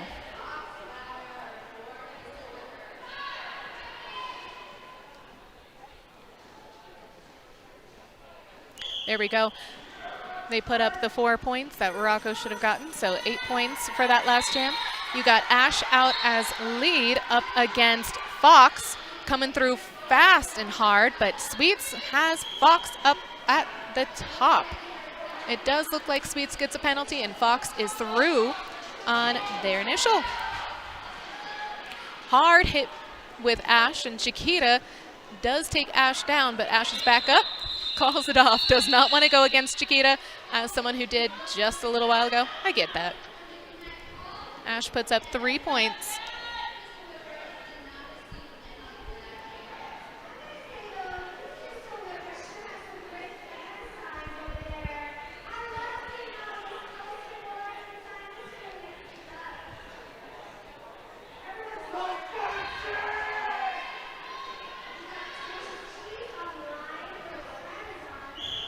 On the line now, we got Cheese for the Slamazons up against, is that Slasher 97? That is Slasher 97. And Slasher just demolished the 2 wall of Slamazons out there to snag lead. Christy and Tamale are set up in the back, ready to take that hit. Cheese does dip, dive, and dodge to get through on her initial, but Adrenaline is through for 4. Not Adrenaline, I apologize. Slasher is through for 4. And Mika is reporting to the box. I think it was a directional. So now the Slamazons have a 4-ball, and the Pistol Whippers will have a tripod of goodness. And on the line, we have Excalibur jamming for the Pistol Whippers up against Maladaptive Mistress. Two hard-hitting jammers. Mistress does do some fun toe stop work, but is a good hard hitter. Mistress is going around the outside and snags lead, as looks like that's Adrenaline is reporting to the penalty box to join Mika. Nice.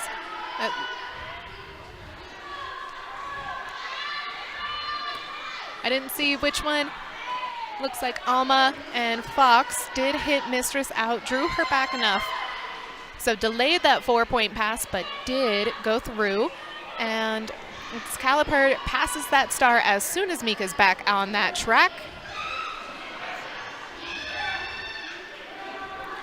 And Mika is through with the star on her initial, but Mistress calls it off, not wanting to play that game, not wanting to let the Pistol Whippers put on any points. I see that, Mika.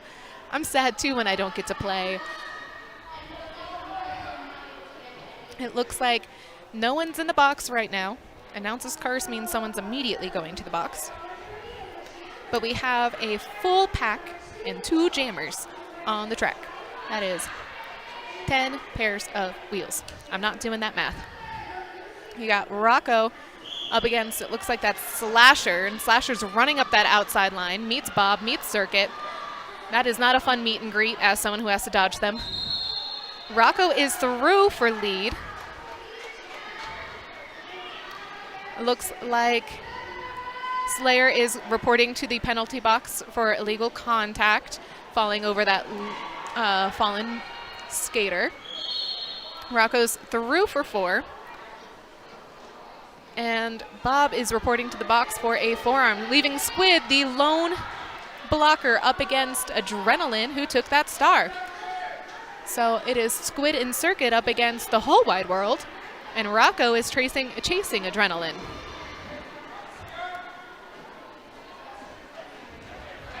Rocco hits that 4-ball, does make it through, so does Adrenaline. So now they're going to play a point matching game. We got one Slamazon out of the box.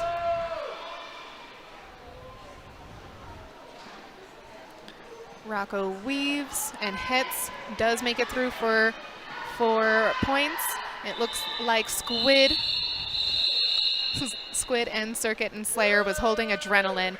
Adrenaline did put up 1 point.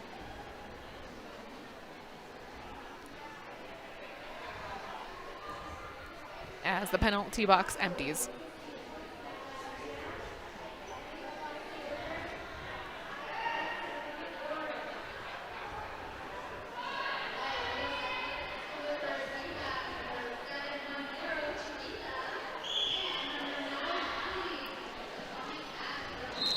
Ash is through with the lead. Sorry, my friends. Quick lead up the outside, and it looks like Chiquita is battling against Colonel and Dee and Sweets at the top as Bruce comes back to the pack after taking a good hit.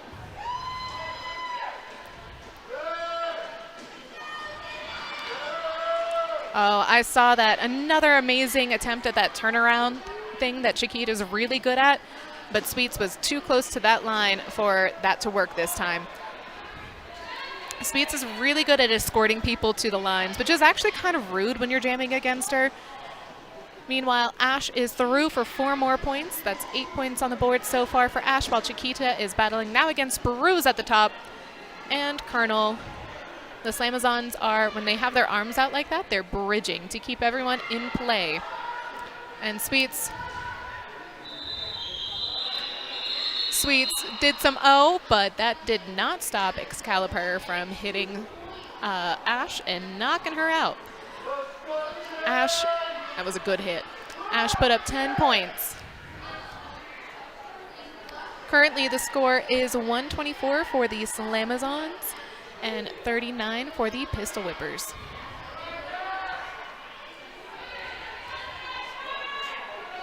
On the line now, we got Slasher for the Pistol Whippers up against Cheese. Tenacious Cheese jamming for the Slamazons. And it's a big conglomerate mess of both packs, but Cheese is out for lead. It looks like Slasher and Slayer went down together, but Slasher got up. Oh, I hate when my skate gets caught on someone else's. That sucks. But Slasher is working hard, using her pivot a little bit as offense. Good job. Smart play. Run for your life. There you go. Yes, Slasher. Great job. Cheese is coming in and using her blockers as offense to get through, putting another 4 points on that board.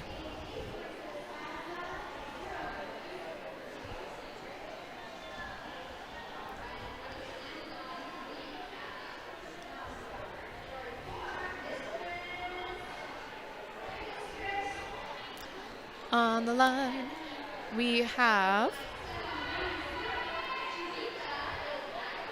looks like we got Chiquita going up against Mistress with a potential full pack. It looks like they're playing down one skater for the Pistol Whippers. And Mistress is through for lead.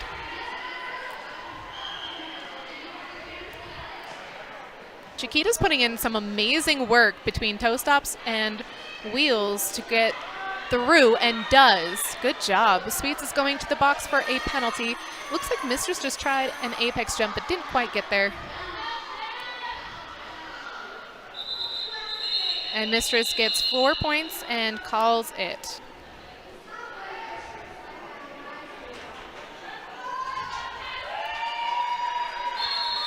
Yes, the fan club is screaming for their friends, and I would too. They're putting out a great showing, some amazing skills, especially with the jammers doing some great footwork between the rolling from the wheels, hopping on the toe stops, some 45s. And they're playing with a very small roster, which is definitely difficult. We have another team timeout.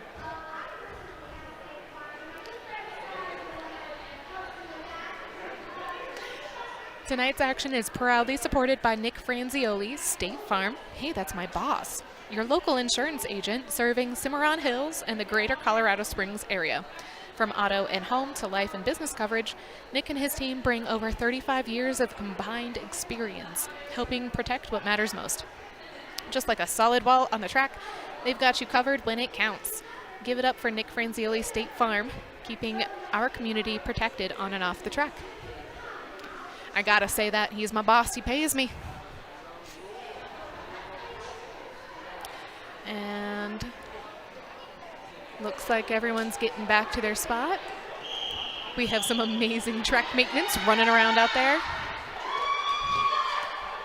And the Pistol Whippers are rolling out.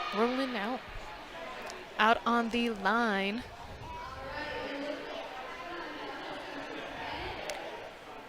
I have no eyesight. That looks like it might be Yasmin jamming for the first time for the Pistol Whippers up against Rocco Sock'em.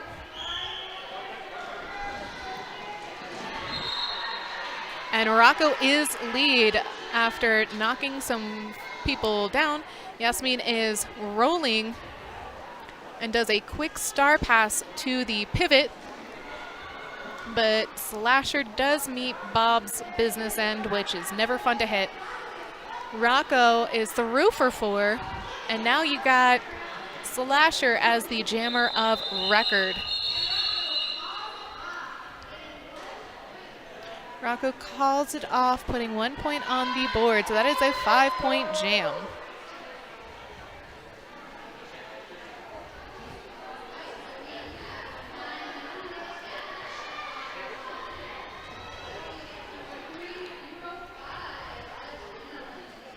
On the line now, we have Atomic Ash up against Adrenaline, and Looks like we're going to a tripod. Bruce played some amazing offense on the out, getting Ash through for lead really quick, while Adrenaline is stuck in that tripod. Dee, that was definitely a directional and is going to the box for that. Sit in the box and think about what you did. Ash is through for 4, using her blockers to get through, and Adrenaline is fighting up against Sweets and Colonel and Bruise, which is not an easy wall to fight against. Is picking them off one by one. Ash absorbs that hit from Alma and toe stops around them. Adrenaline did take the star off and pass the star to the pivot, which is Alma.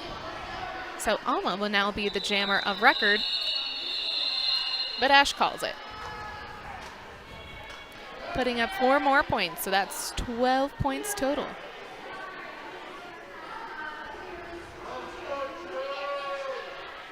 Dee is standing in the box.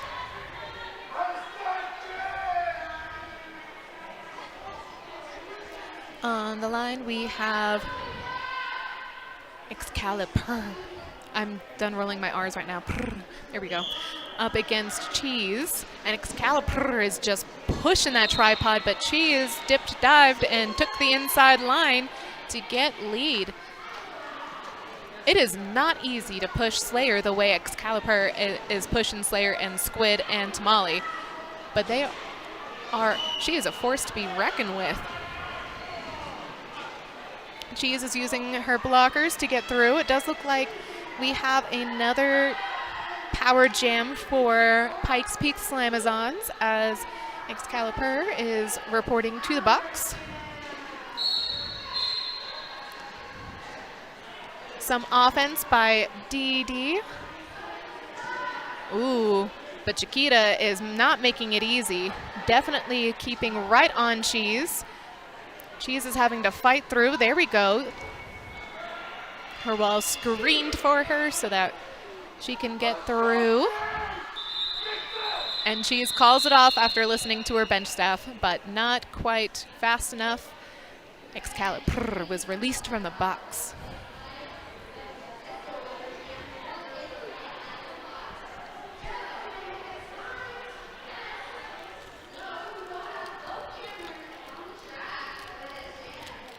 We got 799 Alma Mahler up against Maladaptive Mistress for the Slamazons. And it looks like Slasher is in the penalty box, so it is a slight pack advantage for the Slamazons. Alma is pushing against Shark and Colonel and Sweets. And Mistress did get through on that inside line for lead after Kamikaze and friends were making her life a little difficult. Gorgeous slide around and through, but sadly hit her own teammate and took her down. Mistress is working on those toe stops. Does get hit out by Slasher. Nice shoulder hit and good speed gets her through for those 4 points, but Mika took the star and was ready to ruin some lives as a jammer.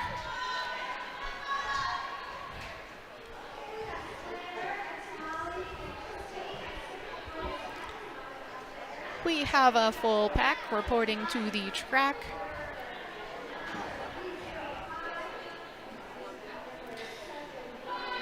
Most likely the last jam of the half, but we've definitely seen some crazy things on the line now. We do have Foxfire up against Rocco, and Rocco snags that lead after taking Tamale's slight offense on that outside. Fox is hitting the Slamazons hard right now, definitely making it difficult. Christy did help clear that inside line for Rocco, and there's been a star pass. Woo. I think to Chiquita.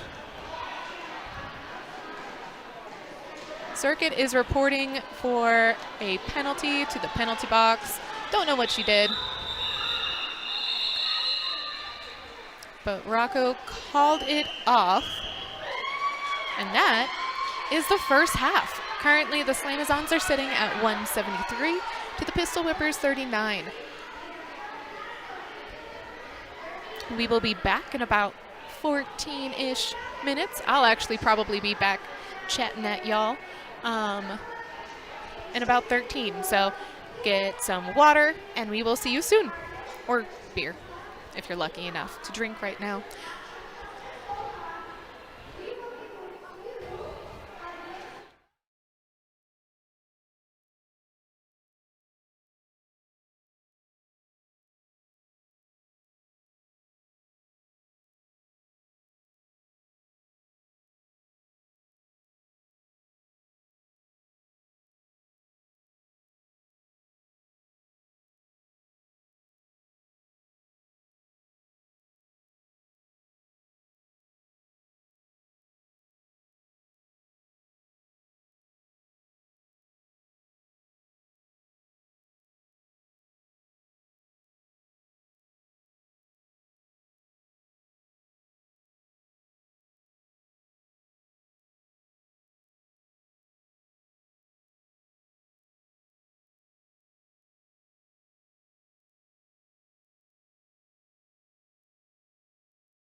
And we're back. We got about a minute and some change left on the halftime. I hope you guys are hydrated and ready for a second half of a hard-hitting game. Say that 5 times fast. I'm not going to.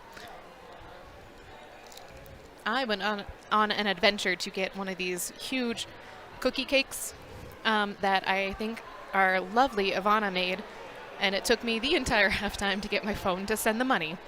But I succeeded in getting the cookie. I hope you have succeeded in getting whatever makes you happy during the halftime.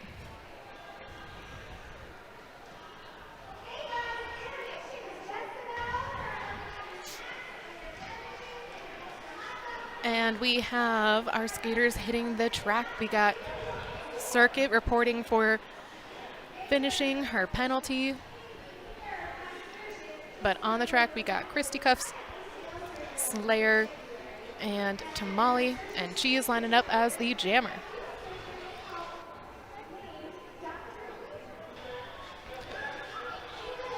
Up against a full pack for the pistol whippers on the track. It looks like we have Slasher reporting to Jam. And there's the 5 seconds. Good catch by Slasher. Almost got a false start, but saved herself. Pushing up against the Slamazon's tripod, it does look like Cheese is sneaking through on the outside for lead. Slasher is not stopping, hitting these Slamazons hard as Cheese is coming through.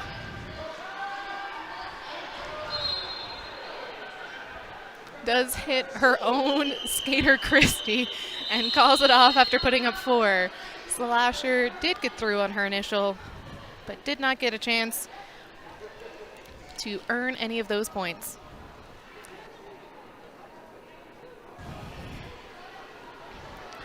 Oh no, Yasmin!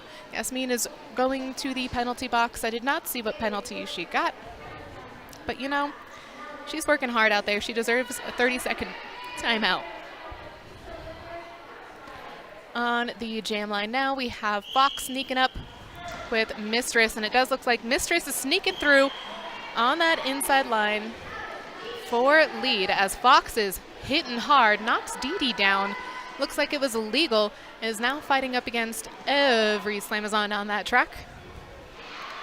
Mistress cuts through that in, barely missing Excalibur's hit, and puts 4 points on that board.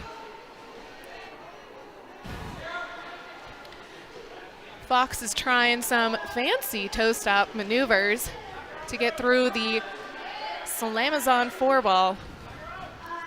As Mistress is powering through, knocks down Alma Mahler, but Excalibur returns that favor and knocks her down. Gets through for 4 points, skating through the outside. And Fox is out on their initial, but Mistress did not want them to score any points, so calls the jam off.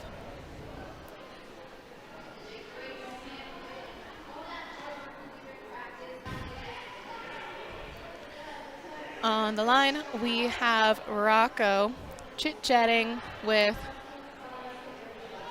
you can't quite see around Rocco. They make a good door. I think that is Adrenaline. And we do have a full pack out there for everybody. Rocco cuts through some arms and gets lead, while Adrenaline is fighting through the Slamazons, getting some offensive assistance, picking some people off. But the Slamazons are waterfalling. Rocco is going around the outside for lead. Woo! No one saw that, Slayer. Sometimes when you turn around so fast, your feet just don't get underneath you. And Adrenaline is out on her initial. Rocco is meeting some resistance, but does cut through and snag 4 more points on the board for the Slamazons. It was a 12-point jam. Rocco has a goal they shared with me to get a 20-point jam. So keep your eyes peeled.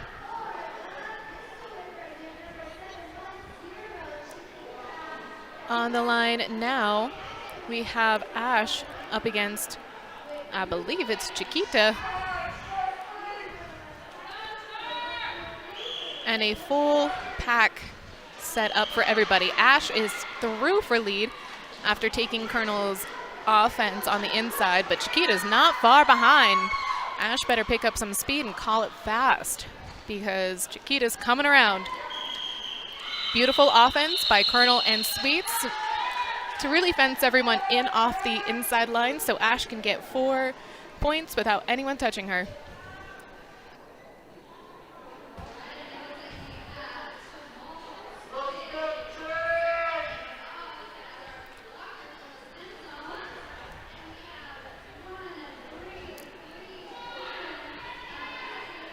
On the line now, we have, is it Yasmin? It's Yasmin up against Cheese. Cheese is working that 4-wall up front, making them move.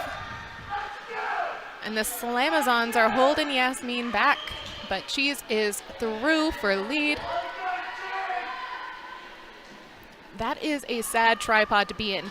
Beautiful quick star pass to, looks like that's Chiquita now as the jammer of record. Cheese is through for 4 points and calls it off before Chiquita can earn any points for the pistol whippers.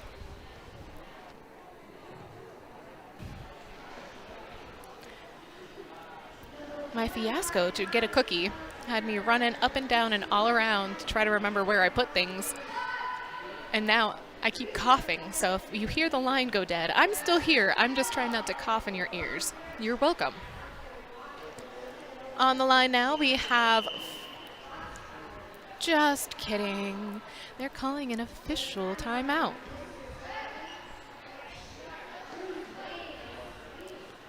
Don't know what for.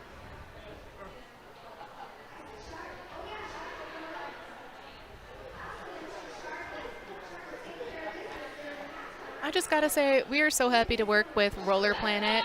Thank you for tuning in. Thank you for tuning in, friends. And if you missed any of the action live, feel free to check out their YouTube channel, where you are now currently, if you're listening to me, for the full replay and then some. Now the jam is on.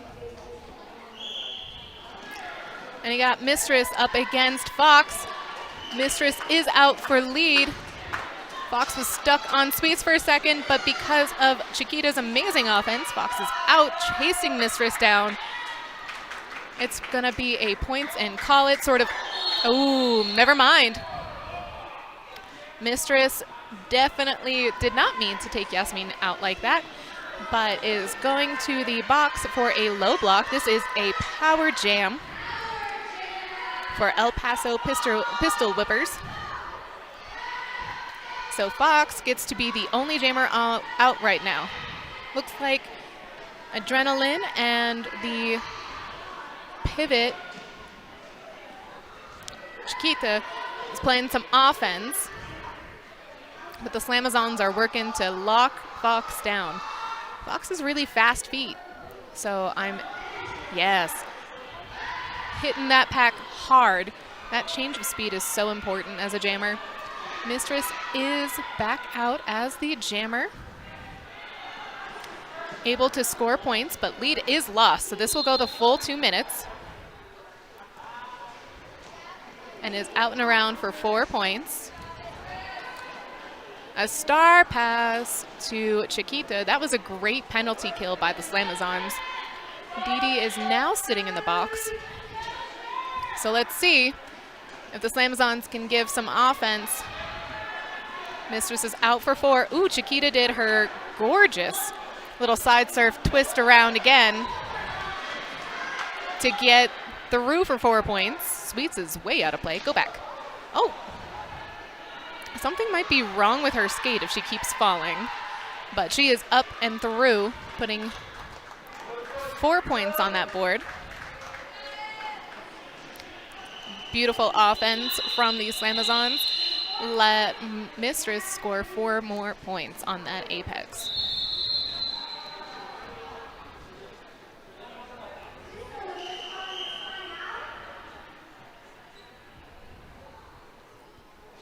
And with this timeout for the pistol whippers,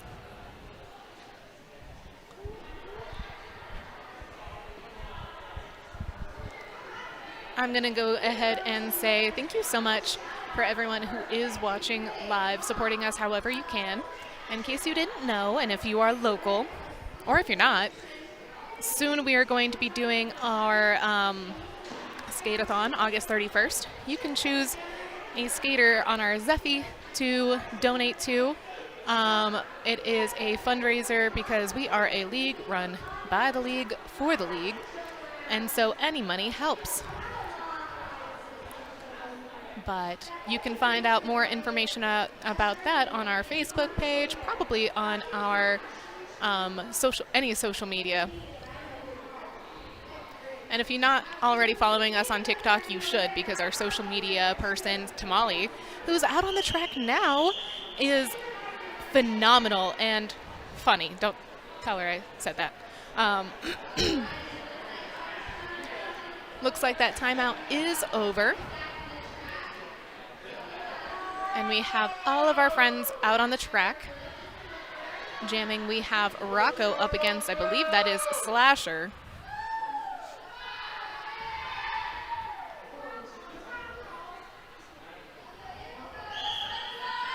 Christy does some little offense for Rocco. And Rocco does hip hop through. Slasher is diving and driving Christy and Circuit. Nice. One hand down is still in. So that was a great job. Does get recycled by a hit from Christy. And toe stops all around. The Slamazons are doing a great job with waterfalling, but nothing eats my heart as a jammer as the other team waterfalling. When I think I finally make it through, they keep going. Tamale is bridging to keep her tripod in play, and Slasher is pushing hard on Circuit, but Circuit does knock them out. That is a grind of a jam. Rocco's grinding, working very patiently to try to get some offense from Tamale. Does, and calls it off. I would call it off too. That was a hard wall to fight through. The pistol whippers did a great job. When they finally caught Rocco, they held Rocco, which is their least favorite thing in the whole wide world.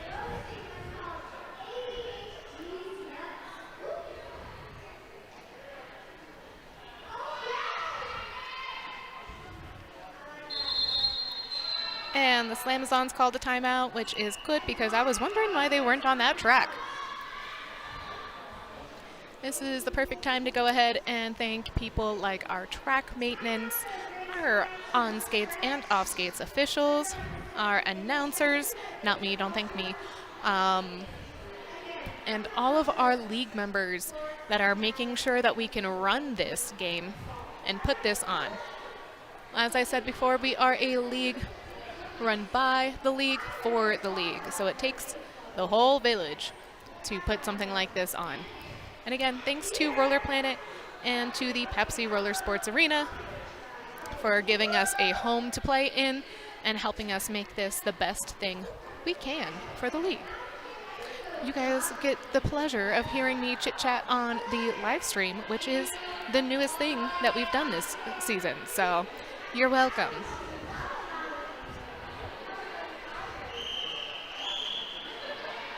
And with that whistle, the next whistle will start the jam.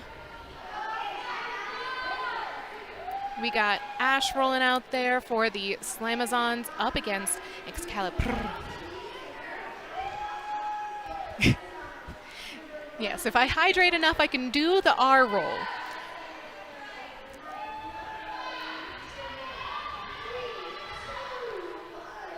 I'm silent with anticipation. Colonel does give some offense, but it looks like, there we go, Ash is out on the outside. It looks like the Pistol Whippers have picked up on that plan and that play. Colonel draws Excalibur back to the back of the pack.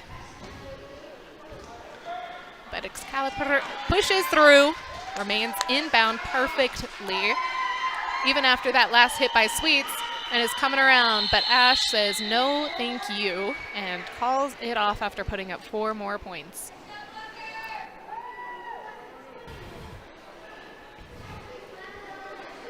They're playing a very smart game of what we call hit it and quit it, meaning we as in Pikes Peak, don't want them putting up any points. On the line now, we still have no one in the penalty box, but it does look like the Pistol Whippers are opting for a 3-wall. Oh, something is called off. The jam is called off by the officials.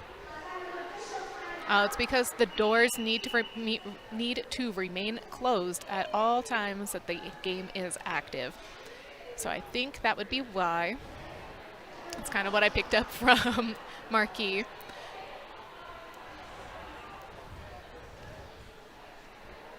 It looks like, they're just gonna rewind and do it again. And now the Pistol Whippers have all 4 players out against the Slamazons 4-wall. Is it worth it? Rework it. Flip it in reserve. And Cheese does get out for lead after taking a hard hit and giving it back to Fox. I don't know if you can hear the crowd, but of course, like I said, Cheese is a fan favorite, has their own fan club, and they were screaming, Cheese, Cheese. Meanwhile, you have Adrenaline working at the top of the apex up against a tripod of Slamazons, does take the star off and pass it straight to Fox, who is working around Slayer and gets through with a gorgeous little turn. Cheese is trying some toe-stop maneuvers, using her blockers to get through for 4 points, and calls it off. Chiquita being the last person not letting Cheese go through, but Cheese does put up all 4 points and calls it off before Fox can put up any.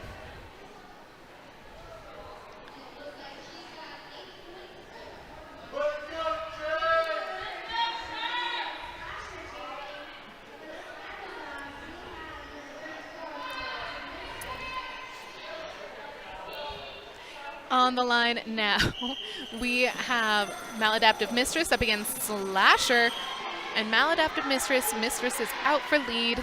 Slasher was using some truck and trailer method, is what I like to call it, of using one of her blockers to get through, but doesn't quite get through the Slamazon wall, is doing a great job picking them off one by one, but the Slamazons are reforming and recycling. Nice. Bob thought that they had Slasher out, but did not. And Slasher was super smart, cut back in, and used her wall, her tripod, as a defense mechanism to get her through. That's one of my favorite tricks to do. Keeps the Slamazons at 4 points.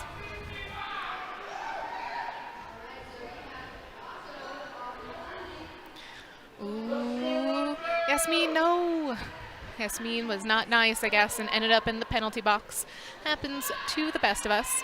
So there is a slight pack advantage for the Slamazons. On the line, we have Excalibur up against Rocco, and Rocco has a quick lead with Tamale's offense on the out. And Excalibur is using her body to just push through. Squid is called for a penalty. I did not see which one.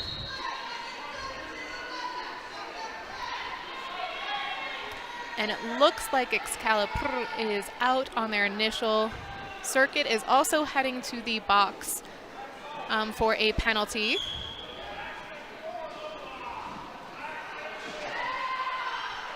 And this is now a power jam for El Paso Pistol Whippers and for Excalibur, because the lead jammer, Rocco, is going to the box for a low block. This is a pack advantage. This is a great opportunity for the Pistol Whippers. Tamale is the last line of defense, but Excalibur goes through. Squid is now out of the box, so now there's a tripod available. I see some plotting between Circuit and Rocco. Nice hard hit by Excalibur on that tripod. Does take Tamale down. Everyone's right back up really quick. Big hit by Rocco. Oop. Those toe stops of theirs seems to be sliding right back out. So now all the bodies are back on the track. Nice toe stop hop. Avoids getting hit out of bounds and puts 4 points on the board straight out of the box. Meanwhile, Excalibur is pushing hard. That is, excuse me, that is not an easy wall to push whatsoever. I definitely know that. And then you have a star pass to Chiquita from Excalibur.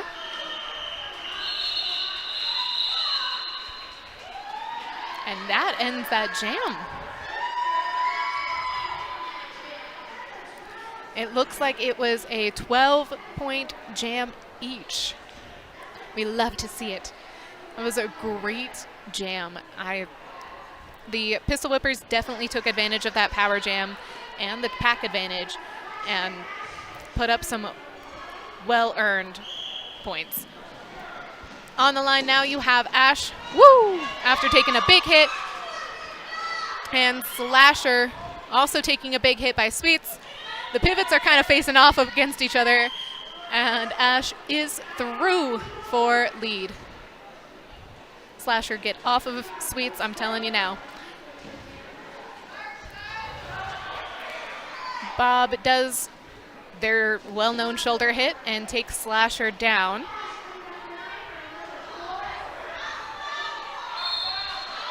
And Bob does get called for a directional.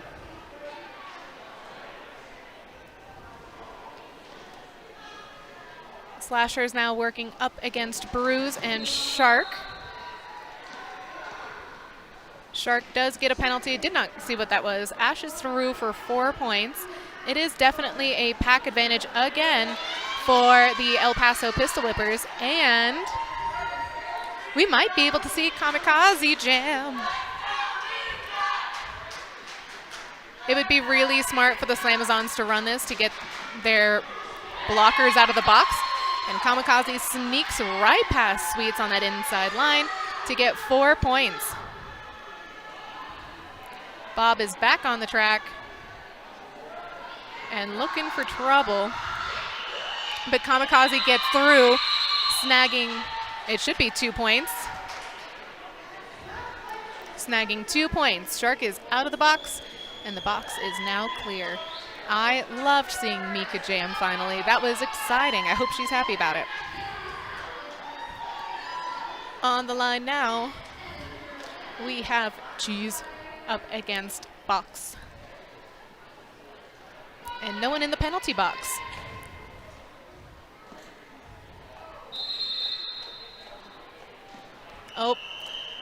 Oh no, another official timeout. What do the Zebras want now?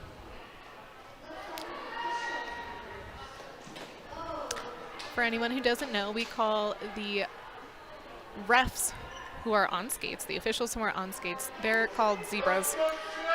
Interestingly enough, the NSOs are flamingos. I think they used to wear pink, but now it's all black to be neutral. But we still call them flamingos.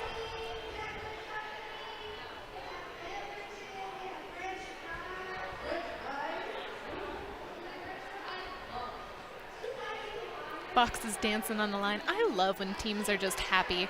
We pay to play this sport. We do not get paid to do it. So if you want to pay to play and either learn how to officiate or skate or even announce let Pikes Peak Roller Derby know. You can hit us up again on our social medias. We're always happy to take new people, and we'll be starting a boot camp in September. So message us and find out more about it. You can be the next people I announce about. On the line now, we got Tenacious Cheese, who ran headfirst into some blockers, who's pushing up at the top, up against that Fox. Hard hits mean people fall. Great dodging. Cheese is really good at the whole, you never know her next move. But here comes Chiquita with a quick, who just got the star pass from Fox and is running fast. I'm so happy to see a star pass utilized correctly. It really does keep the score down more because it does keep the jammers from just running around and getting points. Star pass is such a smart maneuver.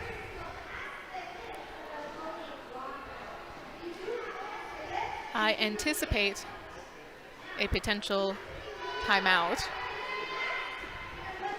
Maybe not.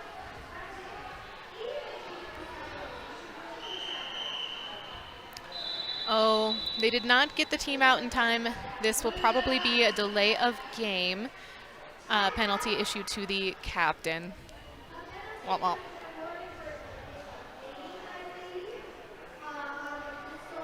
The teams have 30 seconds between each jam to field their players.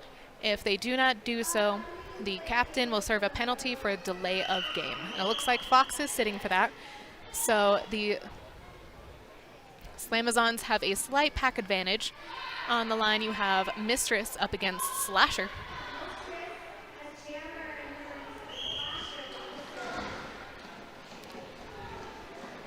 And it looks like Mistress is working that out, does take it all the way around and get lead. Nice. That was a nice little hit avoidance, really, by Slasher against Colonel and Sweets. Did keep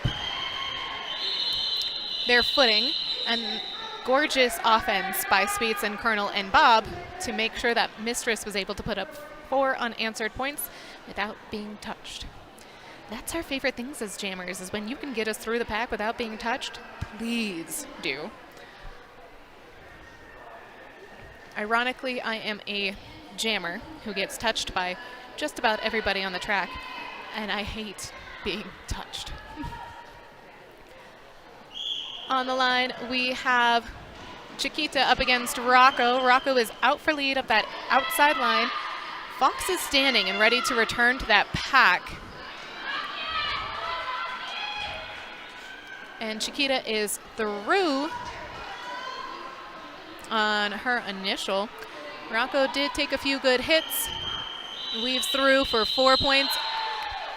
Oh, that was a gorgeous, gorgeous move on that apex by Chiquita. Too late to get any points. But that was like the prettiest thing I've seen all night. I wish that was, if I could give style points, I'd be throwing them at Chiquita. She's doing fabulous things tonight. On the line now, we have Atomic Ash up against, I think that's 305 Adrenaline. Yes, it is. And Ash is working at the back, but did get escorted out by, I believe that's Alma Mahler. And now Mika, which gives Adrenaline lead jammer. And she's coming around to steal those points. Ash finally gets through for her initial. And Adrenaline is stuck against that tripod, working hard, that 4-wall, really, of Slamazons. And calls it off. Did she call it off in time? Gets 2 points and Ash gets none. Yes. We love to see it.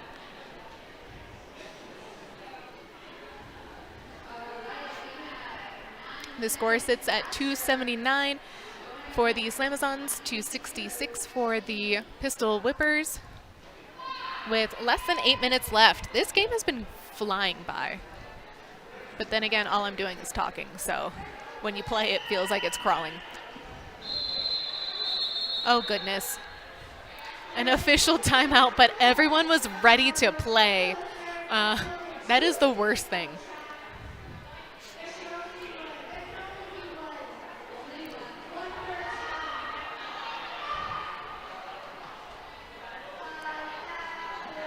Looks like there's some confusion.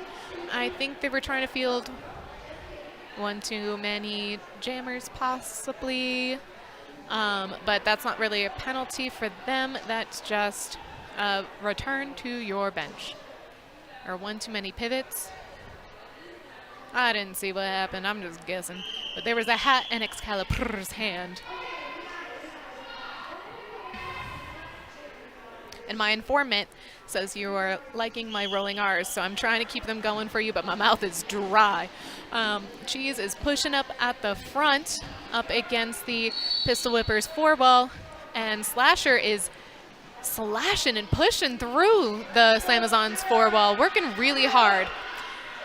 But Cheese is out for lead. We got Adrenaline reporting to the box. I saw that whip. Slasher whipped off her teammate to help get her through and got her past everybody until just getting knocked out. And it's another power jam for the El Paso Pistol Whippers. Cheese is reporting for a penalty. So we got another power jam given to Mika. So Mika gets to hit the walls again. Think a pivot today because they do double duty, that's for sure. So Mika's coming around and gets the opportunity to score some points for her team.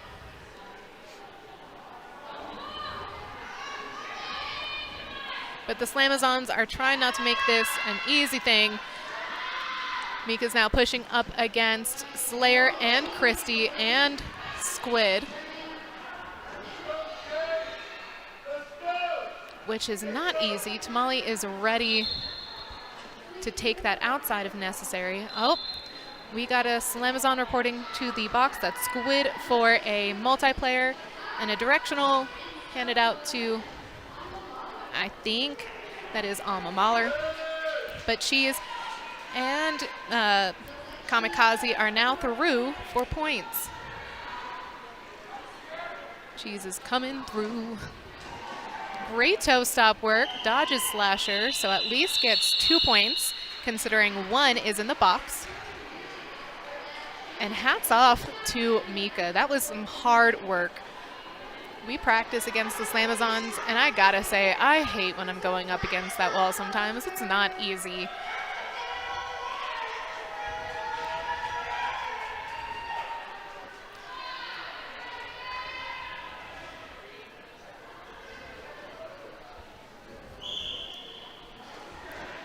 On the line, we have Mistress up against Fox. Mistress takes that clear inside line, and Colonel draws Fox all the way back to the jam line, basically. But Fox dodges that last hit and is giving those shoulder hits to Sweets to try to get past. Mistress scoots through for 4 points. Fox is up against that mean tripod again. Again, I told you guys before, Sweets is so good at escorting people to the outside line, or to the line in general. Squid did come in and hit, I think it was Excalibur, really hard. Both of them are up and rolling again, though. Great toe stop work keeps Mistress inside the track boundaries and through for 4 more points. Colonel and Squid are working well together as a 2-wall to contain Fox, and it looks like Fox is about to play some defense. Yes, and uses that to her advantage to get through to the top of the pack. Yes, great maneuvers against Colonel. And Mistress dodges, weaves, and scoots right on past Bruce for that inside line. Goes through almost untouched. I see Fox taking off the star. Passes it to Excalibur, who is wrecking things. Yes. And is out on initial. Yes, we love it. That was a good star pass and great burst of speed from Excalibur. Mistress puts up 20 points so far. Hits adrenaline super hard. Looks like it was purely legal and puts up 4 more points for a 24-point jam. Oh, good job, Mistress. That was great. And great job to her team that was helping play some offense and defense to make that happen. Sometimes we highlight the jammers because they're doing the flashy stuff, but the blockers are putting in so much hard work so that we look good.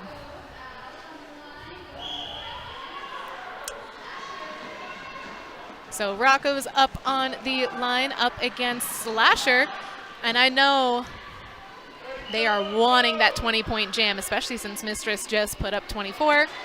But I don't know if that's going to happen because that was a super quick star pass to Excalibur. And Rocco is communicating with their bench coaches to find out what needs to happen. Doing some maneuvers to get around. Get on through from the other side. And Rocco's through for 4 more points. I really think they might be trying to run it for a 20-point jam. And it looks like Circuit did escort Excalibur to the outside line. Slasher did get called for a directional penalty. You cannot push someone in the opposite derby direction. And Rocco calls it off for a 12-point jam. Excalibur put up 4 points. I'm really happy that that Rocco ran it because I love seeing Excalibur jam. I heard from my informant that in El Paso they call their NSOs Ravens, and I think that's more fitting, but I don't make these decisions. On the track now, we do have a slight pack advantage for the Slamazons while Slasher is finishing her penalty, serving hard time. So Ash is out for lead while Fox is fighting hard against Didi, Shark, Colonel, and Bruise. I heard a whistle blow. Colonel is drawing Fox back. It does look like Mika is who the whistle was for and is going to the penalty box. We got nice change of speed from Ash, who got, should be 4 points, 4 points up. And this might be the last jam on the clock because we have our period timer is at 22 seconds. Our jam timer is at 1 minute and 10 seconds.